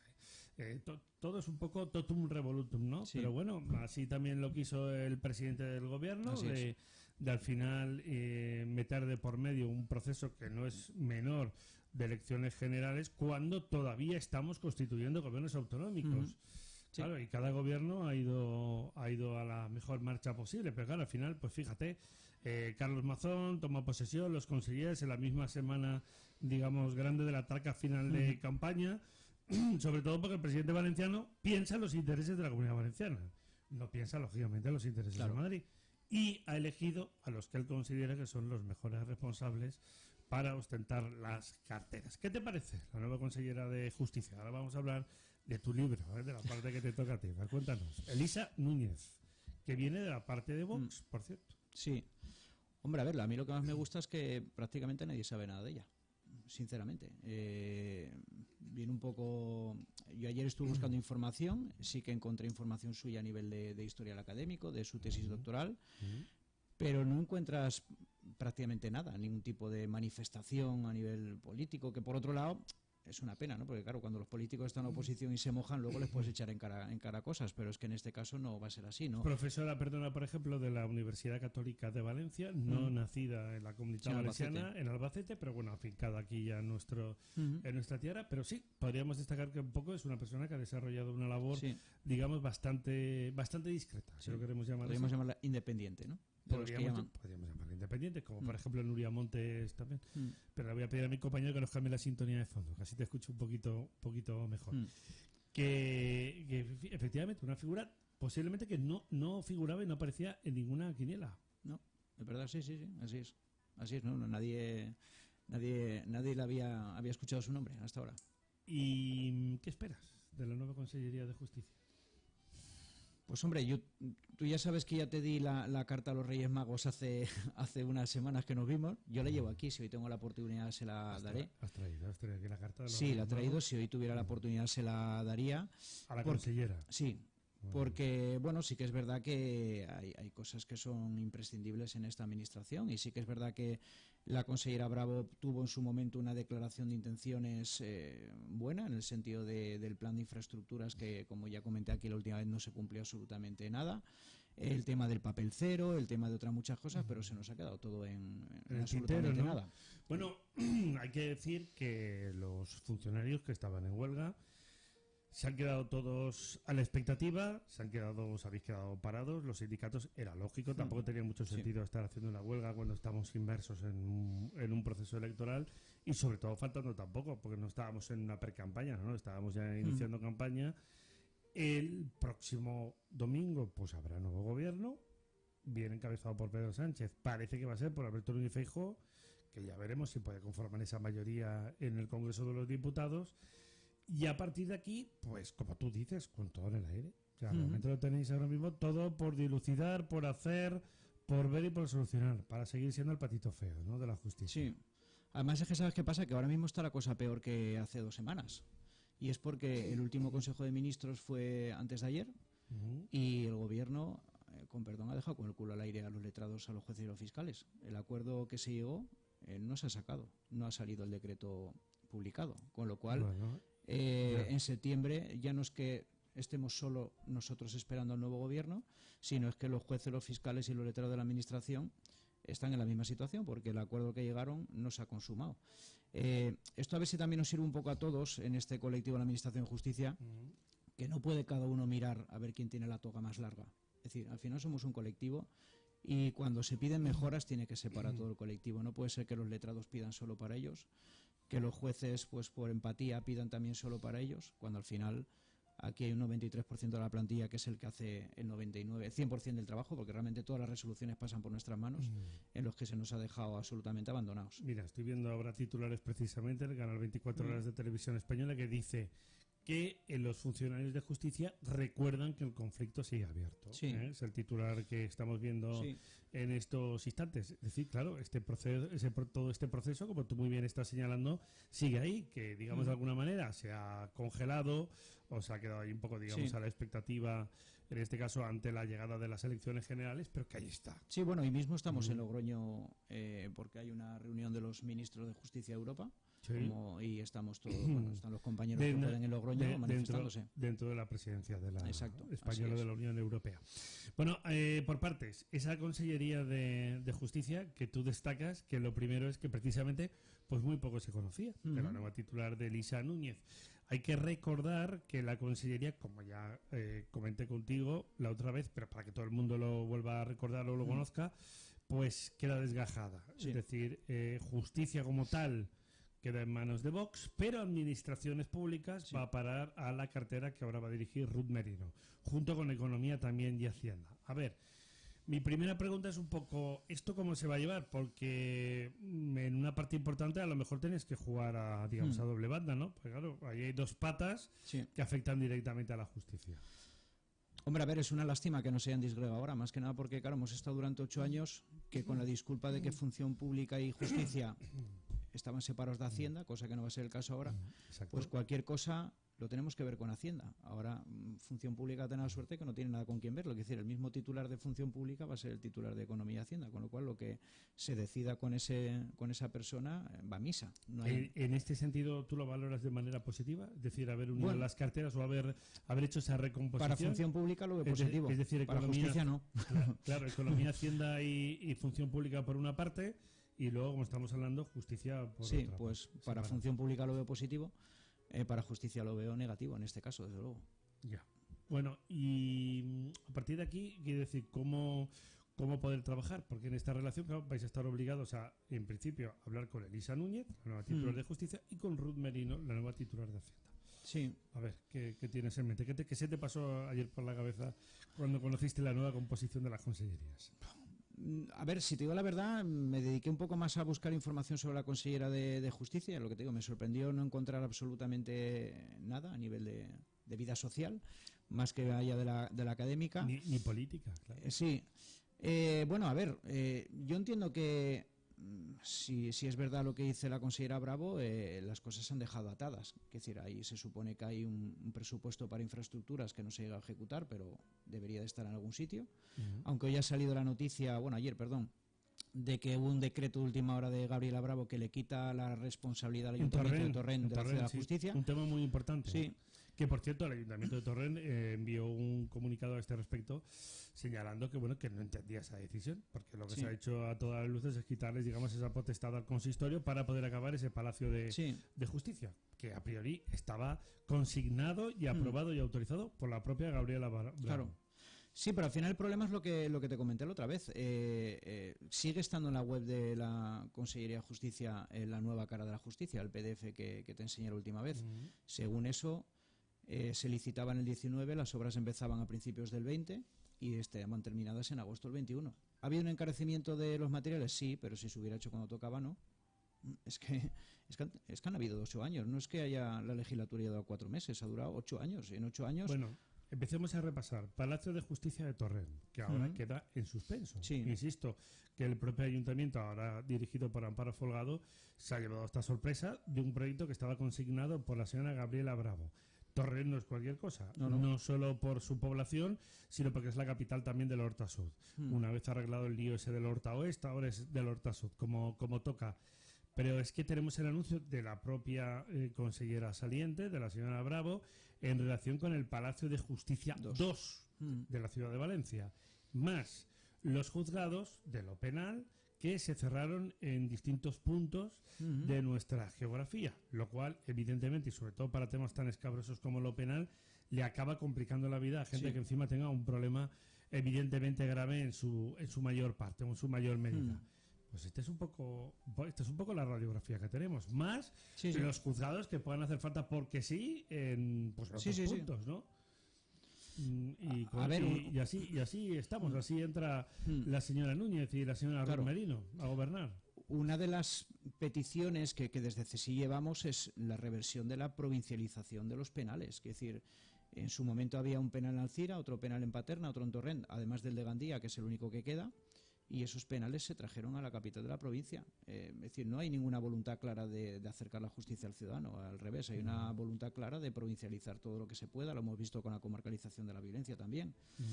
Y con el tema de Torrent, realmente es que la primera piedra, creo que el otro día encontré que la puso, estando de consejero Fernando de Rosa en 2008 y siendo alcaldesa de Torrent, María José Catalá. Es que hablamos de, ¿cuánto? 16 años de la primera piedra. Ya no hay quien la encuentre. Ya está. A Fernando de Rosa, mira, mañana se lo voy a preguntar, porque sabes que viene los viernes con nosotros. Le voy a decir, ¿qué tal fue aquella puesta de la primera piedra? Claro, entonces, bueno... el Palacio de Justicia de Torrent. Liria en el año 2000, creo que fue 10, una cosa, también había un proyecto y demás. Luego hubo el cambio de gobierno de PP, pasó a mano de PSOE y al final se va a construir 12 años más tarde, donde el PP en su momento había proyectado, porque el PSOE lo quería llevar a las afueras, el Palacio de Justicia a las afueras de Liria, se va a construir en el mismo sitio donde se tenía pensado hacer hace 12 años, pero lo mismo, tendría que haber estado terminado en agosto del 21 y ahora mismo van por la segunda planta, más o menos. Vamos a ver, como tú decías el otro día, sois un poco el patito feo de la administración, pero obviamente no olvidemos que la justicia es uno de los pilares del Estado de Derecho, es decir, no es una cuestión menor. Lo digo porque cualquiera que nos oiga o que nos esté viendo, por cierto, a través de las redes sociales, como siempre, y por cierto, en Interdiario van a poder ver a partir de las 12 ese meeting de Alberto Núñez Feijóo desde el Oceanographic. Aprovecho también para recordarlo. Es decir, cualquiera que nos vea dirá, pero bueno, ¿esto cómo puede ser toda una improvisación? Juzgados cerrados, juzgados que se iban a abrir, hemos puesto de ejemplo el caso de Torrent, pero luego no, ya no te cuento otros que están o con un estado de deterioro importante, el Palacio de Justicia 1, pero que necesitamos 2 en la propia ciudad de Valencia, el proceso de la digitalización, ve una veces cubiles, vamos, de espacios hiperreducidos donde no se puede trabajar. Yo quiero decir, me parece todo una situación de improvisación, Bruno, espectacular. Sí, pero a ver, el problema está que la justicia al final nadie le da importancia hasta que no la sufre.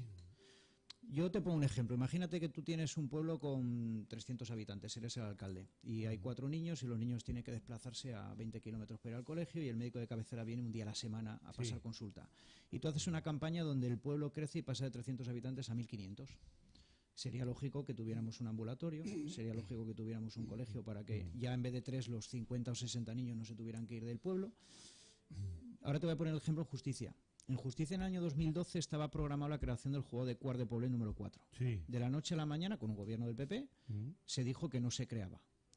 Del año 2012 hasta hoy, han pasado 11 años, el aeropuerto de Manises, de Valencia-Manises, habrá crecido tranquilamente un 300%. Sí. Se les llena la boca de lo que ha crecido el aeropuerto. Y ahí sigue. Crecer el aeropuerto un 200 o un 300% significa maletas que se pierden, vuelos que se retrasan, todos son procedimientos civiles que van a Quart. Percances en vuelos. Gente que se traga cosas y le pillan por las radiografías, gente que está en busca y captura y que les pillan. Le unimos lo que ha crecido el polígono industrial de Manises, el conocido Chinatown, la cantidad de delitos contra la propiedad intelectual que hay. El hospital de Manises que está al lado, violencias, agresiones, etcétera, etcétera. O sea, todo eso depende de la justicia. Sigue con 3 juzgados. Todos los años sale en la quiniela, todos los años la directora o director general de turno va a Quart de Poblet a prometerles que este año es el vuestro y al final se quedan juzgados que siendo necesarios no son tan necesarios. Pero vamos como a ver, ese. si tú tienes antes comentábamos con tu compañero José Seco, que si hablamos del plan edificante en materia de educación, pues eso da un poco la impresión de que no hay un plan establecido, una hoja de ruta para la creación, como estamos apuntando, de estos juzgados. Es decir, al final va un poco, digamos, al totum revolutum y lo que tú dices. Es decir, yo afortunadamente no he tenido, como comentabas, ¿no? de darme cuenta cuando me ha venido algún tipo de problema. Bueno, hay algo, pero bueno, es una testificación, es algo, digamos, anecdótico, pero anecdótico que simplemente para ir a testificar ahora te lo retrasan el juicio un año más. O sea, un año después que lleva el juicio, que se podría considerar por una causa menor porque es un tema económico, pues yo qué sé, 6 o 7 años, para una tontería que en condiciones normales, pues un juez, el demandante y el demandado dirían, hacer la más y ya está bien, porque vamos, yo es que ya hubiese tirado la toalla, tanto como demandante como demandado, hubiese dicho, mira, para ti y ya está, ¿no? Porque ya al final, después de 7 años ya me contarás. Quiero decir, se da esa sensación de improvisación y sobre todo, como tú dices, y para aquellos que tengan un problema mucho más serio o de un importe, una cantidad de dinero mucho más seria, yo creo que tendrá una sensación de impotencia. Bueno, luego para que te voy a contar el tema, ayer el nuevo concejal de Valencia, Juan Giner, hablaba del tema de los desahucios, que claro, todo esto viene también por decisiones y por ejecuciones judiciales. Claro. Pues, chico, aquí vamos a salto de mata, no sé. Digo esto, el nuevo gobierno de Mazón durante la etapa de campaña electoral os ha puesto encima de la mesa algún tipo de plan de mejora, de creación de esos juzgados, etcétera. ¿Tenéis alguna ligera idea? Y si no lo ha hecho, ¿qué tenéis en mente? Porque te has traído aquí la chuleta, ¿no? Sí, esto es lo que te decía, si tenía la oportunidad de darle la carta a los Reyes Magos a la nueva consellera, un poco con los grandes éxitos de nuestra administración. A ver, yo he echado de menos también un poco que el PP se mojara en este conflicto. Probablemente porque ve que tiene muchas posibilidades de ganar seguramente, igual si tuviera menos. Lo digo porque, bueno, hace cosa de una semana tuvimos una reunión con el partido de Macarena Olona y a muerte con nosotros, pero claro, es muy fácil ir a muerte cuando sabes que no tiene ninguna posibilidad de... Entonces, yo he echado de menos por parte del Partido Popular mojarse en este conflicto, ¿no? Es decir, a nivel nacional, pues bueno, el gobierno nos ha dejado a todos empantanados. incluso a las altas esferas con las que llevé un acuerdo, ahora resulta que no se ha firmado el decreto, el Consejo de Ministros no ha validado esos acuerdos, con lo cual, en principio, esas subidas salariales que tenían jueces, fiscales y letrados no las van a tener. Y yo echo de menos un poco que a lo mejor el PP a nivel nacional dijera que él, por supuesto, iba a coger el toro por los cuernos. Sobre todo teniendo en cuenta el detalle de que al final PP y PSOE, como son los dos partidos mayoritarios y les toca gobernar de una u otra manera por alternancia o en distintos lugares, pues hombre, yo creo que los dos partidos grandes deberían asumir, digamos, determinadas responsabilidades y obligaciones. Precisamente por lo que tú estás diciendo, bueno, ya te tocará gobernar, pero en fin, que hay temas como en la justicia que no puedes estar, no, ahora pongo el juzgado, no, ahora lo quito, no, ahora lo vuelvo a poner, ahora... Sí, no estamos... Que no, esto no es poner una tienda de chuches y quitarla. Sí, pero bueno, también tengo una cosa, no es todo el mundo igual, ¿eh? Por ejemplo, durante el año pasado estuvimos en Liria, estuvimos haciendo durante 3 meses concentraciones todos los miércoles, pidiendo más juzgados, pidiendo el edificio. La mancomunidad, por ejemplo, yo invité a todos los partidos a que se adhirieran a nuestras reivindicaciones, PSOE, Compromís, Podemos, PP, la mancomunidad. Los únicos que se mojaron de verdad, y Fernando de Rosa en este caso en concreto, fue el PP. Quiero decir, el PP salió claramente diciendo que era una vergüenza lo del barracón, lo de los jugadores desplazados, que hubiera un local municipal cedido a la Generalitat muerto de asco muy cerca de los jugadores de Liria, donde podían estar el jugador número 6, 7 y 8 que acabó en un barracón y ahora está, te puedo enseñar la foto, a 1 kilómetro de los jugadores principales. Es decir, todos los días, con la ola de calor, el funcionario del Cuerpo de Auxilio Judicial tiene que hacer 1 kilómetro en toda la Solana, ir al decanato, recoger las demandas que por reparto le tocan al jugador número 8 y volverse 1 kilómetro al jugador número 8. Fíjate qué curioso, porque hablamos de barracones, y antes lo hacíamos también con tu compañero Seco, y pensamos en educación, pero es que en justicia también se produce. Sí, en Nules, en Liria hay, pero bueno, es que encima casi era mejor el barracón, porque es que el barracón estaba pegado al edificio principal de los juzgados, es que ahora están a 1 kilómetro. Pero permíteme decir, esto es de país poco serio. Sí, no, si además la solución nosotros la dimos el año pasado, yo te digo, hay un local, los jugadores 6 y 7 están a 600 metros del edificio principal, ahora el 8 está a 1 kilómetro. Pues a 300 metros hay un local propiedad municipal de 900 metros que lo tiene cedido a la Generalitat Valenciana, a la Consejería de Bienestar Social, que no lo usa, donde ahí podían haber ido el jugador número 6 y 7, que tiene una denuncia mía que Inspección de Trabajo les ha obligado o a poner una salida de emergencia o cerraban los juzgados porque solamente había una entrada y las ventanas tenían rejas, no había salidas de emergencia, era un juzgado 8 para un juzgado y han creado 2. Pues ahí lo tenían todo arreglado, podían tener, la Guardia Civil podía entrar por el garaje porque es un edificio donde tiene 2 plazas de garaje el ayuntamiento y el bajo comercial de 1000 metros cuadrados.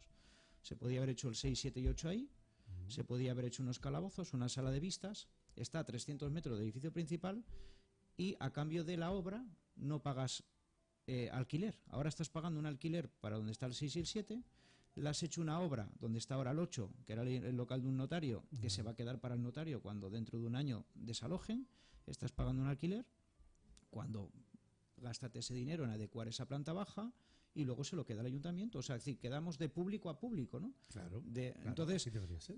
Eso estaba planteado desde mayo del año pasado, antes de los barracones. Fíjate, y ahora que tú sabes bien, con la entrada de los nuevos equipos de gobierno en los ayuntamientos, casi todos ponen encima de la mesa el tema, por ejemplo, de reforzar la seguridad. Es decir, más efectivos, fundamentalmente de policía local, que es la parte de la competencia de los consistorios, y todo esto conlleva que si se incrementan los cuerpos policiales, obviamente se van a detener más a los malos malotes, como dice nuestro amigo Galindo, y por tanto pues va a haber más detenciones, va a haber más juicios, va a haber más poder combatir contra, digamos, estructuras mafiosas, fraudulentas, etcétera. Más trabajo al final, por tanto, para los juzgados. Sí. Que claro, si reforzamos la seguridad y pillamos a más gente con las manos en la masa, automáticamente al juzgado. Con lo cual, el sistema y el procedimiento de la justicia sigue colapsándose en ese sentido. Más. Y lo de la digitalización que tampoco avanza. No. Por cierto, ya que has dicho de la seguridad, se me olvidó decirte, tener 3 sedes judiciales implica tener 3 vigilantes de seguridad. Si tienes solo uno, tienes uno. Con lo cual es más gasto. Que al final todo cuesta dinero cuando tienes un local muerto de risa. Y efectivamente, si todos incrementamos, que es lo deseable, la seguridad, pues obviamente se va a coger a más malos. independientemente que luego se tiene esa imagen de entran por una puerta y salen por otra, porque claro, al final las cárceles están como están. Sí, ya, pero bueno, esto es discutible, porque el que la hace, la paga. Sí. Es decir, esto de que entra por una puerta y sale por otra es muy relativo. Yo, por ejemplo, recibo a diario prácticamente parte de la Guardia Civil, es que todos los días cazan a gente, Sí. Todos los días, cuando no hay 2 o 3 operaciones en curso. O sea, la Guardia Civil, solo la Guardia Civil, todos los días pilla gente. Lo que pasa es que lo deseable es lo que hemos hablado muchas veces, que el que la hace la pague, pero que lo pague cuanto antes. Bueno, esta nueva jornada de huelga que estoy viendo aquí en los titulares, que es para hoy. Sí, hoy es un día de huelga general dentro del ámbito de la justicia. Hoy hay huelga general de la justicia. Con concentraciones en delegaciones de gobierno y en Logroño. En concreto, los que se han podido desplazar se han ido a Logroño a ponerse delante de los ministros de Justicia. O sea, hoy hay juzgados parados. Sí. Huelga general. Sí. Así que estamos bien. ¿Y veis salida a este tema a corto plazo con el nuevo gobierno o no? Hombre, si te digo la verdad, es lo que te decía antes. Si aprendemos de nuestros errores y nos damos cuenta que si vamos todos a una es mejor, pues yo veo salida en el sentido de que si al final los jueces les tienen que dar una solución porque el gobierno les vendió una solución que al final no se lo ha arreglado, los fiscales igual y los letrados también, pues entiendo que tendrán que ponerse con todo el colectivo a la vez. Y recordemos que al final siempre sale la parte retributiva, que además te lo he oído que se lo comentabas antes a José, ¿no? Que al final todo cuesta dinero. Claro. Pero es que no es solamente la parte retributiva, independientemente de que en concreto en la Comunidad Valenciana nos pasa como ha comentado el compañero de Educación. Aquí no estamos para nada a la cabeza. Es decir, vemos perfectamente normal que un guardia civil gane lo mismo que un erchancha. Pero es que aquí en justicia, un funcionario de justicia de la Comunidad Valenciana no gana lo mismo que un funcionario de justicia de ¿Cuál es el sueldo medio de un funcionario de justicia? A ver, el tema está en los complementos. Es decir, el salario base de un funcionario. A ver, nuestros salarios bases, te diría que la mayoría no llegan al salario mínimo profesional. Lo que es el salario base. ¿No llegan al salario mínimo? A ver, el salario base está por debajo. El salario base de un auxilio está a 900 y pico euros. Vale. Te hablo de luego lo que pasa que efectivamente hay unos complementos autonómicos, complementos generales de puesto, que son un poco lo que nos endulzan la nómina. Y si nos vamos a Administración General del Estado, peor. Pero si me estás hablando de que estamos rozando ahí un poco el salario mínimo, que estamos hablando de, yo qué sé, de 1.500, 1.600. Pues a ver, mira, yo te puedo decir mi caso, por ejemplo, un funcionario recién aprobado. Yo cuando aprobé la oposición y me fui a Castellón, y te hablo de que en estos años ha habido congelación salarial. Yo mi sueldo en Castellón de tramitador, grupo C1, estaba en 1.300 euros. En 1.300 euros. Pues, obviamente, según va pasando el tiempo, pues vas teniendo trienios, etcétera, etcétera. Pues ya me dirás qué hacemos hoy en día con 1.300 euros. Vamos a hacer una pausa muy rápida para la publi, ¿te parece bien? Perfecto. Coge, respira, recuperas. Me estás poniendo muchos temas encima de la mesa, ¿eh? Y ahora me vas a contar la chuleta. Me trae la chuletita aquí, pero muy bien preparadita. Oye, como mañana viene Fernando de Rosa, la dejo en esta mesa. Esta no me la llevo, porque esta quiero ver si la puedo entregar hoy. Te dejé una copia, pero bueno, Fernando creo que la tiene también. Vale. Muy bien. Venga, volvemos enseguida.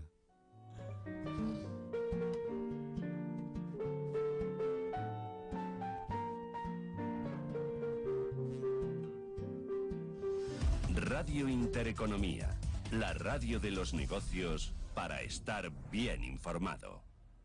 Sintonizan Radio Intereconomía, Valencia. Escuchan Intercafé.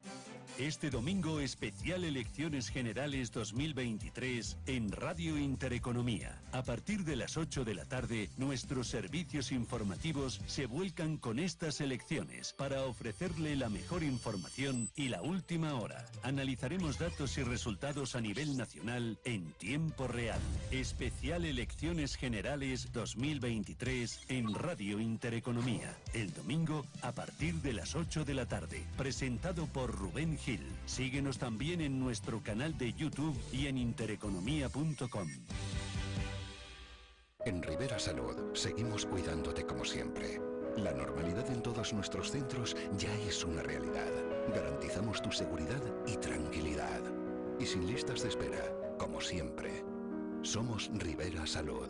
Somos salud responsable.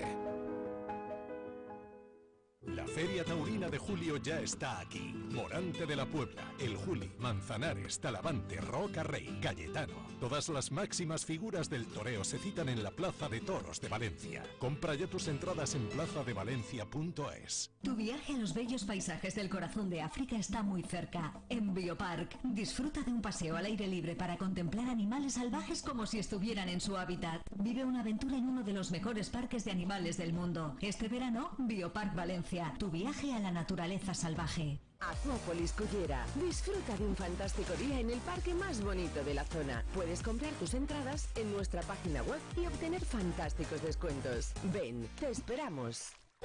Para tomar buenas decisiones, has de tener buena información. En el Grupo Gestoría Pastor te ofrecemos todo el asesoramiento necesario para que tomes buenas decisiones. Con muchos años de experiencia y miles de clientes satisfechos, tenemos la visión que necesitas para tu empresa. Además, somos corredores de seguros para que cuides de todo lo que te importa. Ven a vernos a la calle Jesús 42 de Valencia o contacta a través de nuestra página web en grupogestoriapastor.com. En Grupo Gestoría Pastor, caminamos contigo hacia el éxito. Buscamos creadores de empresas, de empleo, de actividad, ahora más que nunca. Porque esta locura solo se supera con una locura mayor. Con el orgullo de ser empresario. Con el orgullo de ser empresaria. Hace 2 meses, más de 3.000 empresas de todos los tamaños, empresarios, empresarias, autónomos y trabajadores dijimos, esto no tiene que parar. Hoy decimos, eactívate. Suma tu creatividad en eactívate.com. Radio Intereconomía, la radio de los negocios para estar bien informado. Sintonizan Radio Intereconomía, Valencia. Escuchan Intercafé.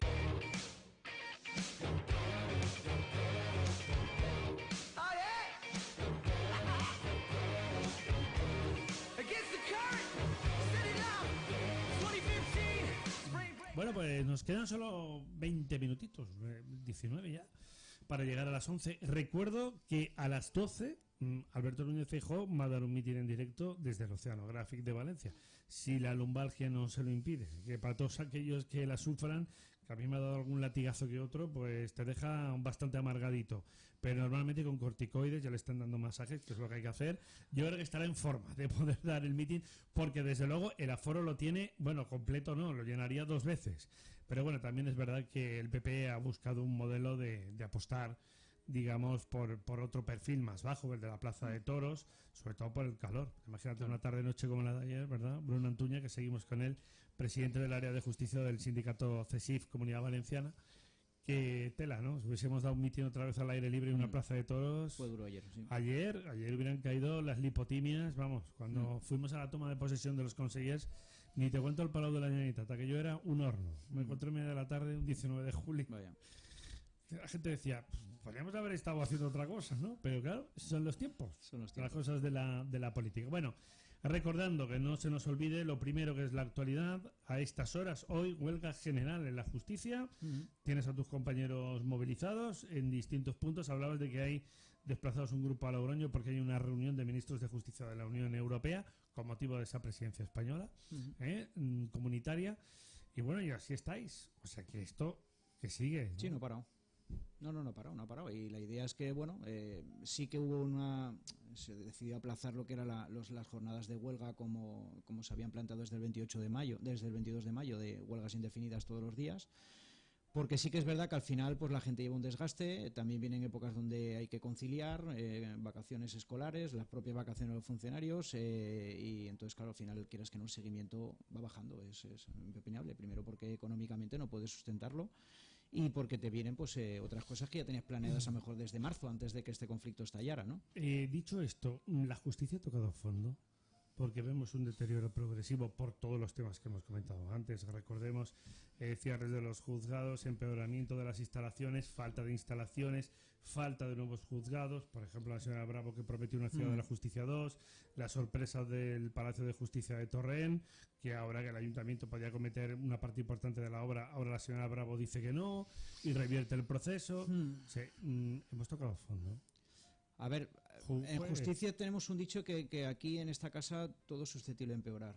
O sea, lo que parece que ya peor no puede ser, todo es susceptible de empeorar, pero ya no solamente a nivel de carga de trabajo, es que todo a nivel administrativo. Quiero decir, es que Estamos en una administración donde no se suele dar pie con bola, es decir, algo tan sencillo como, no sé, un concurso de traslados, salen 10 listados definitivos antes del definitivo. Es decir, yo mismo, por ejemplo, cuando la primera vez yo estaba en Castellón y pedí un concurso de traslados, a mí en el listado definitivo, que el propio nombre indica, que da la sensación de que ya no es inamovible, ¿no? Si es definitivo, pues a mí me dieron un juzgado y a los 4 o 5 días sale un segundo listado definitivo con corrección de errores donde me da otro juzgado diferente al que me habían dado. Entonces dice, bueno, pero no era definitivo.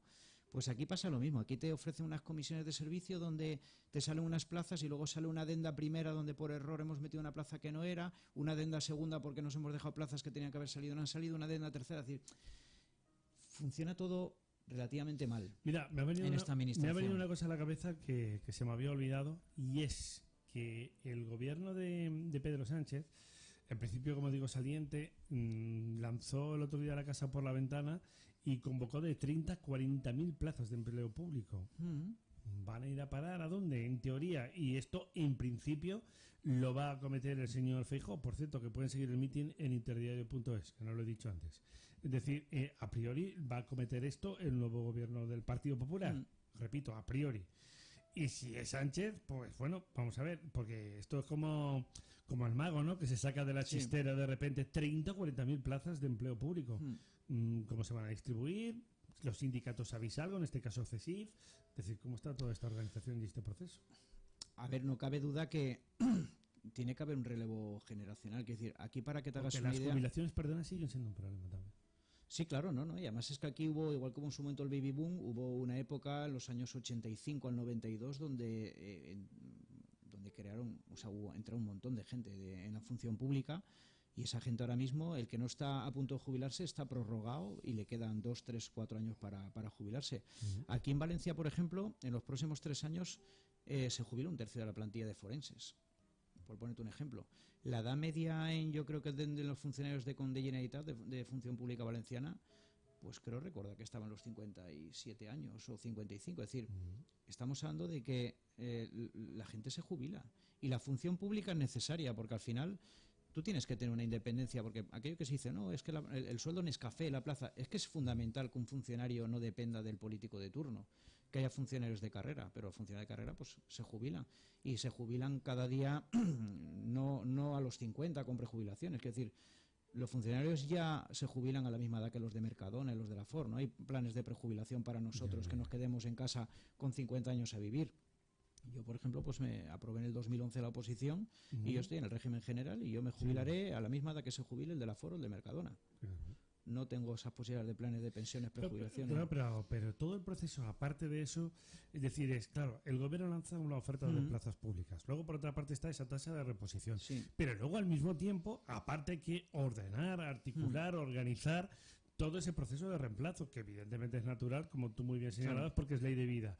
Pero claro, organizar todas esas estructuras, lo digo porque hablando contigo, hablando con tu compañero José Seco, hablando con tu compañero Fernando García, es decir, todos coincidís una y otra vez en el tema a nivel de plazas públicas, que faltan recursos por todos lados. Entonces uno ve la deuda pública, que estamos en el billón con B y medio, y sigue subiendo. La gente dice, pero ¿cómo puede ser? 3 millones y pico de funcionarios y nos siguen faltando recursos. Pues alguien no está haciendo bien las cosas. Alguien no está organizando, alguien no está poniendo las plazas donde toca, porque si tú sigues aumentando la masa pública y encima sigues teniendo carencias, claro, esto es difícil de que lo entienda el ciudadano a pie. Lo que pasa es que hay que diferenciar lo que es un funcionario de lo que es un empleo público. Es decir, los 800 asesores de Pedro Sánchez son empleos públicos. No son funcionarios. Es decir, faltan funcionarios, no es que falten empleos públicos. Realmente funcionarios públicos en España probablemente habrá 2,5 millones, más o menos, pero empleados públicos probablemente hayan 4,5. Hay que ver qué pasa con esos dos adicionales, ¿no? Entonces, el tema de la tasa de reposición es muy sencilla. Hay administraciones donde la tasa de reposición tiene que ser el 100% o más, porque si queremos invertir en seguridad no puede ser que se jubilen 10 policías nacionales y metamos 10. Si queremos aumentar la plantilla, se jubilan 10, habrá que meter 12 o 13. El problema está que, por ejemplo, en la Administración de Justicia durante muchos años no se ha considerado esencial y la tasa de reposición era de un 10%. Pero ¿cómo no se ha podido considerar? No era. Era esencial, ¿no? La policía, la Guardia Civil, pero la Administración de Justicia durante muchos años la tasa de reposición ha sido un 10%. ¿Qué es lo que nos ha pasado? Y por eso tenemos ahora estos procesos de estabilización o mal llamados de consolidación de empleo. Es que, por un lado, de cada 10 funcionarios que se jubilan, tú solo metes a uno, pero como esas 9 plazas que no cubren no se amortizan, tienes que nombrar 9 interinos. ¿Qué ha pasado? Pues que ahí tú vas a Alicante, por ejemplo, y hay sitios, hay partidos judiciales donde a lo mejor el 60% de la plantilla es interina. El 40% de la provincia es interino. ¿Por qué? Que tampoco tiene una explicación. No, porque las plazas están ahí, no se van a amortizar, y al revés, lo que estamos diciendo es que se necesitan crear. Lo que tienes que hacer es que si se jubilan 10, ofrecer 10, no ofrecer una. Pero bueno, al final ahí es un poco donde se ve lo que se piensa de la justicia, ¿no? Tasa de reposición 10%, pues de esencial para los políticos de turno tiene poco. Bueno, pues entonces mientras no hagamos esa tasa de reposición y sigamos teniendo los problemas y carencias de personal, luego, claro, cuando acudimos a la administración pública, claro, o alguien tiene que hacer algún tipo de contencioso o juicio o lo que sea, o causa, pues como le faltan recursos, pues así estamos. ¿Qué tienes en la chuleta preparado? Cuéntame. Para la consellera Elisa Núñez. Bueno, pues la chuleta es un poco lo que te comentaba antes, ¿no? Un poco lo que creemos necesario en esta comunidad autónoma es revertir la provincialización de los penales, porque nosotros creemos firmemente, de verdad, que hay que acercar la justicia al ciudadano. Es decir, no puede ser que una persona de Ontinyent tenga que venir a Valencia por una alcoholemia, pudiendo tener un juzgado, no sé, en Alcira o en Játiva, por ejemplo, un juzgado de lo penal. Tanto que se nos llevan a la boca de la protección de las víctimas. La ley orgánica dice claramente que en cada partido judicial tiene que haber un juzgado de violencia sobre la mujer, y excepcionalmente, pues si no lo hay, uno de los juzgados que existen lo asumirá, pero es que ahora ya ni eso. Directamente hemos pasado de que en Paterna se lleva Moncada, en Sueca se lleva lo de Catarroja, en Valencia se lleva lo de Cuar, es decir, se ha comarcalizado la violencia sobre la mujer. Y luego pues hay cosas, sobre todo el tema de la unificación de sedes judiciales, que no puede ser que haya sitios donde Alicante, por ejemplo, tú te vas a Alicante, Partido Judicial de Alicante, y tiene 9 sedes judiciales. No es muy lógico. Simplemente por una cuestión de aritmética, vamos. Es así. Entonces, a lo mejor sociales y contenciosos están en un edificio, la fiscalía está en otro, los civiles están en otro, pero los penas están en otro. Si tú reagrupas, digamos, todos los servicios, en este caso jurídicos, lo que haces es, para empezar, avanzas en los procesos. Sí. Porque tienes más sintonía, más sincronización, claro, y resulta a priori más sencillo, ¿no? O sea, ¿esto podría explicar, por ejemplo, retrasos y demoras en los procesos o en las causas? Sí, también. ¿O es un factor más de tantos? No, a ver, influye, obviamente, pero es que además no hablamos que esto es de la noche a la mañana. Por eso, al final, lo que te decía antes, ¿no? De la primera piedra del 2008 de Fernando Rosa, esta pasa con gobiernos del PP y con gobiernos del PSOE. Es decir, al final uno tiene la sensación. A mí me gustó mucho el otro día cuando oía a Feijóo en el debate lo del tema de que el Consejo General, cuando le acusaba a Sánchez de secuestrar al órgano de gobierno, que llevan 5 años, que los jueces vuelvan a elegir los jueces. A mí me gustó mucho. Lo que pasa es que me gustó tanto como cuando oía a Gallardón tomar posesión de ministro de Justicia.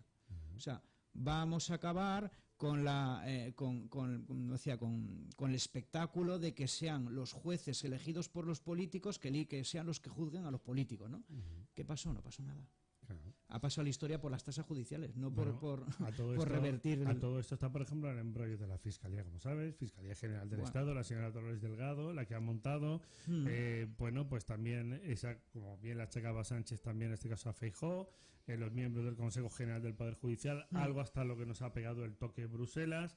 Claro, aquí entraríamos con otros debates de cómo se maniata la justicia, cómo se intenta, o cómo se manipula o no se manipula. Bueno, yo pienso también, tú eres el experto en la materia, pero yo creo que los jueces deberían ser elegidos por los jueces si queremos garantizar, digamos, una mayor independencia judicial, porque el momento que mete en la zarpa el tema político, apaga y vámonos.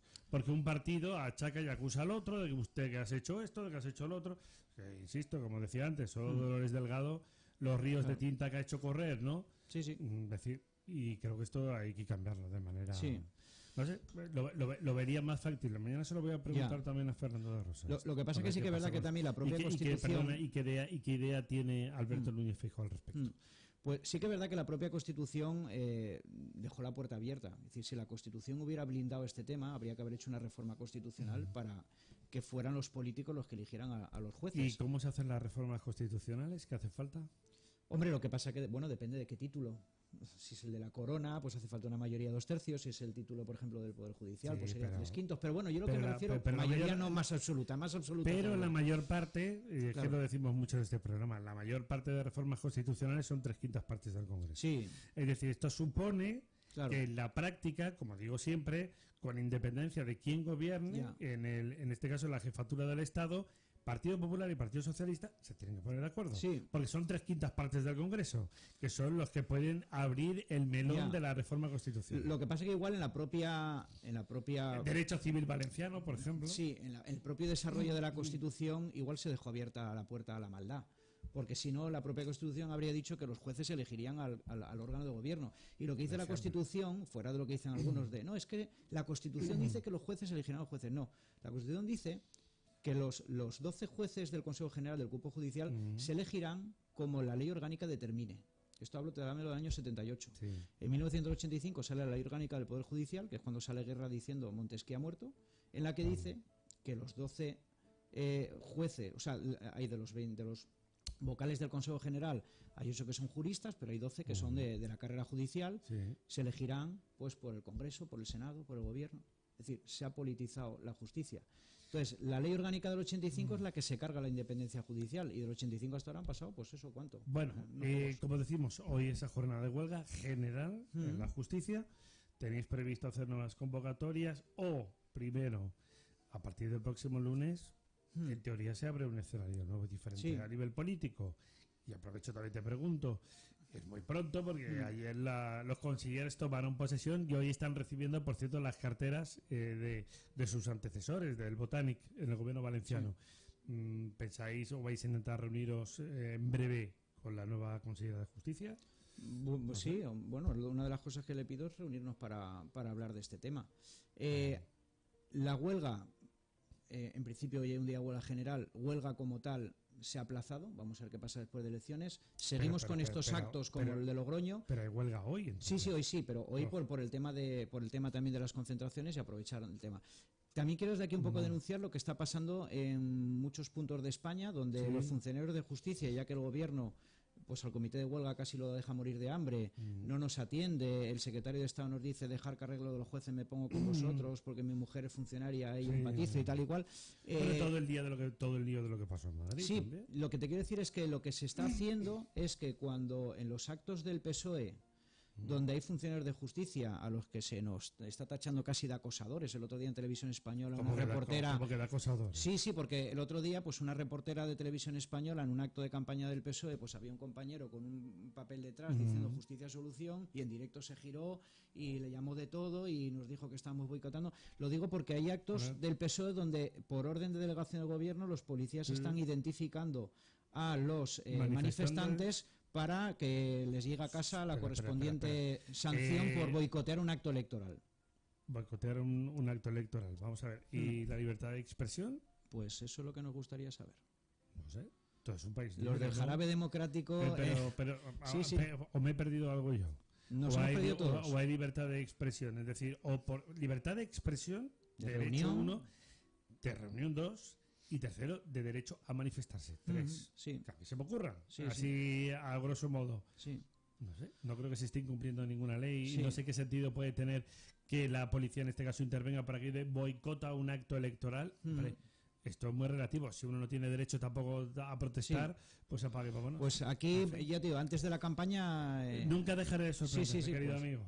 Todo es susceptible de empeorar, te lo he dicho antes en esta administración. Bueno, pero ¿tenéis previstas, como digo, más jornadas de huelga? Bueno, vamos a ver vamos a ver qué pasa el domingo, y a partir del domingo pues decidiremos. Muy bien, estaba viendo por aquí, bueno, ha recibido, por ejemplo, Vicente Barrera la nueva cartera ya de la vicepresidencia primera del gobierno valenciano. Recordemos que va a ostentar las competencias de cultura y también, en este caso, concretamente de deportes. Nuria Montes también ya es con cartera incluida nueva consejera de Turismo, Industria, Innovación y Comercio. Y bueno, y el resto, pues obviamente lo van a seguir haciendo. Y por cierto, hablando de justicia, un juez abre una segunda causa a Shakira por 2 delitos contra Hacienda. Que esta es otra. Claro, cada vez que se abre una causa, ¿no? Es todo un procedimiento que obviamente es complicado, ¿no? Esto de los presuntos fraudes fiscales, esto es para mirarlo con letra pequeña, Bruno. Esto me lo tienes que contar un día cómo funciona, ¿no? Porque yo entiendo que cuando un juzgado toma esta determinación hay un proceso de investigación previo, entiendo. Sí, lo que pasa que sí que es verdad que yo creo que aquí, de las caras conocidas, el único que ha tenido narices a plantar cara a Hacienda fue, creo que, Xavi Alonso. Todos los demás han acabado firmando acuerdos, porque al final tú tienes asesores que crees que lo estás haciendo bien, pero es que luchar contra la maquinaria de Hacienda es muy, muy complicado, ¿no? Y más cuando, bueno, están casi comparando, crear una empresa en no sé dónde con delitos de sangre, porque hay gente que se va a la cárcel más años casi que por defraudar a Hacienda que por delitos de sangre. Sí, ¿no? A veces pasa con bastante frecuencia, amigo. Cuídate mucho. Igualmente. Bruno Antuña, que como decimos es presidente del área de justicia del sindicato CESIF Comunidad Valenciana. Y ánimo, que de esta también se va a poder salir. En una hora, Alberto Núñez Feijóo estará en directo en interdiario.es y nosotros mañana volvemos con más Intercafé justo en la previa ya de las elecciones generales. Adiós.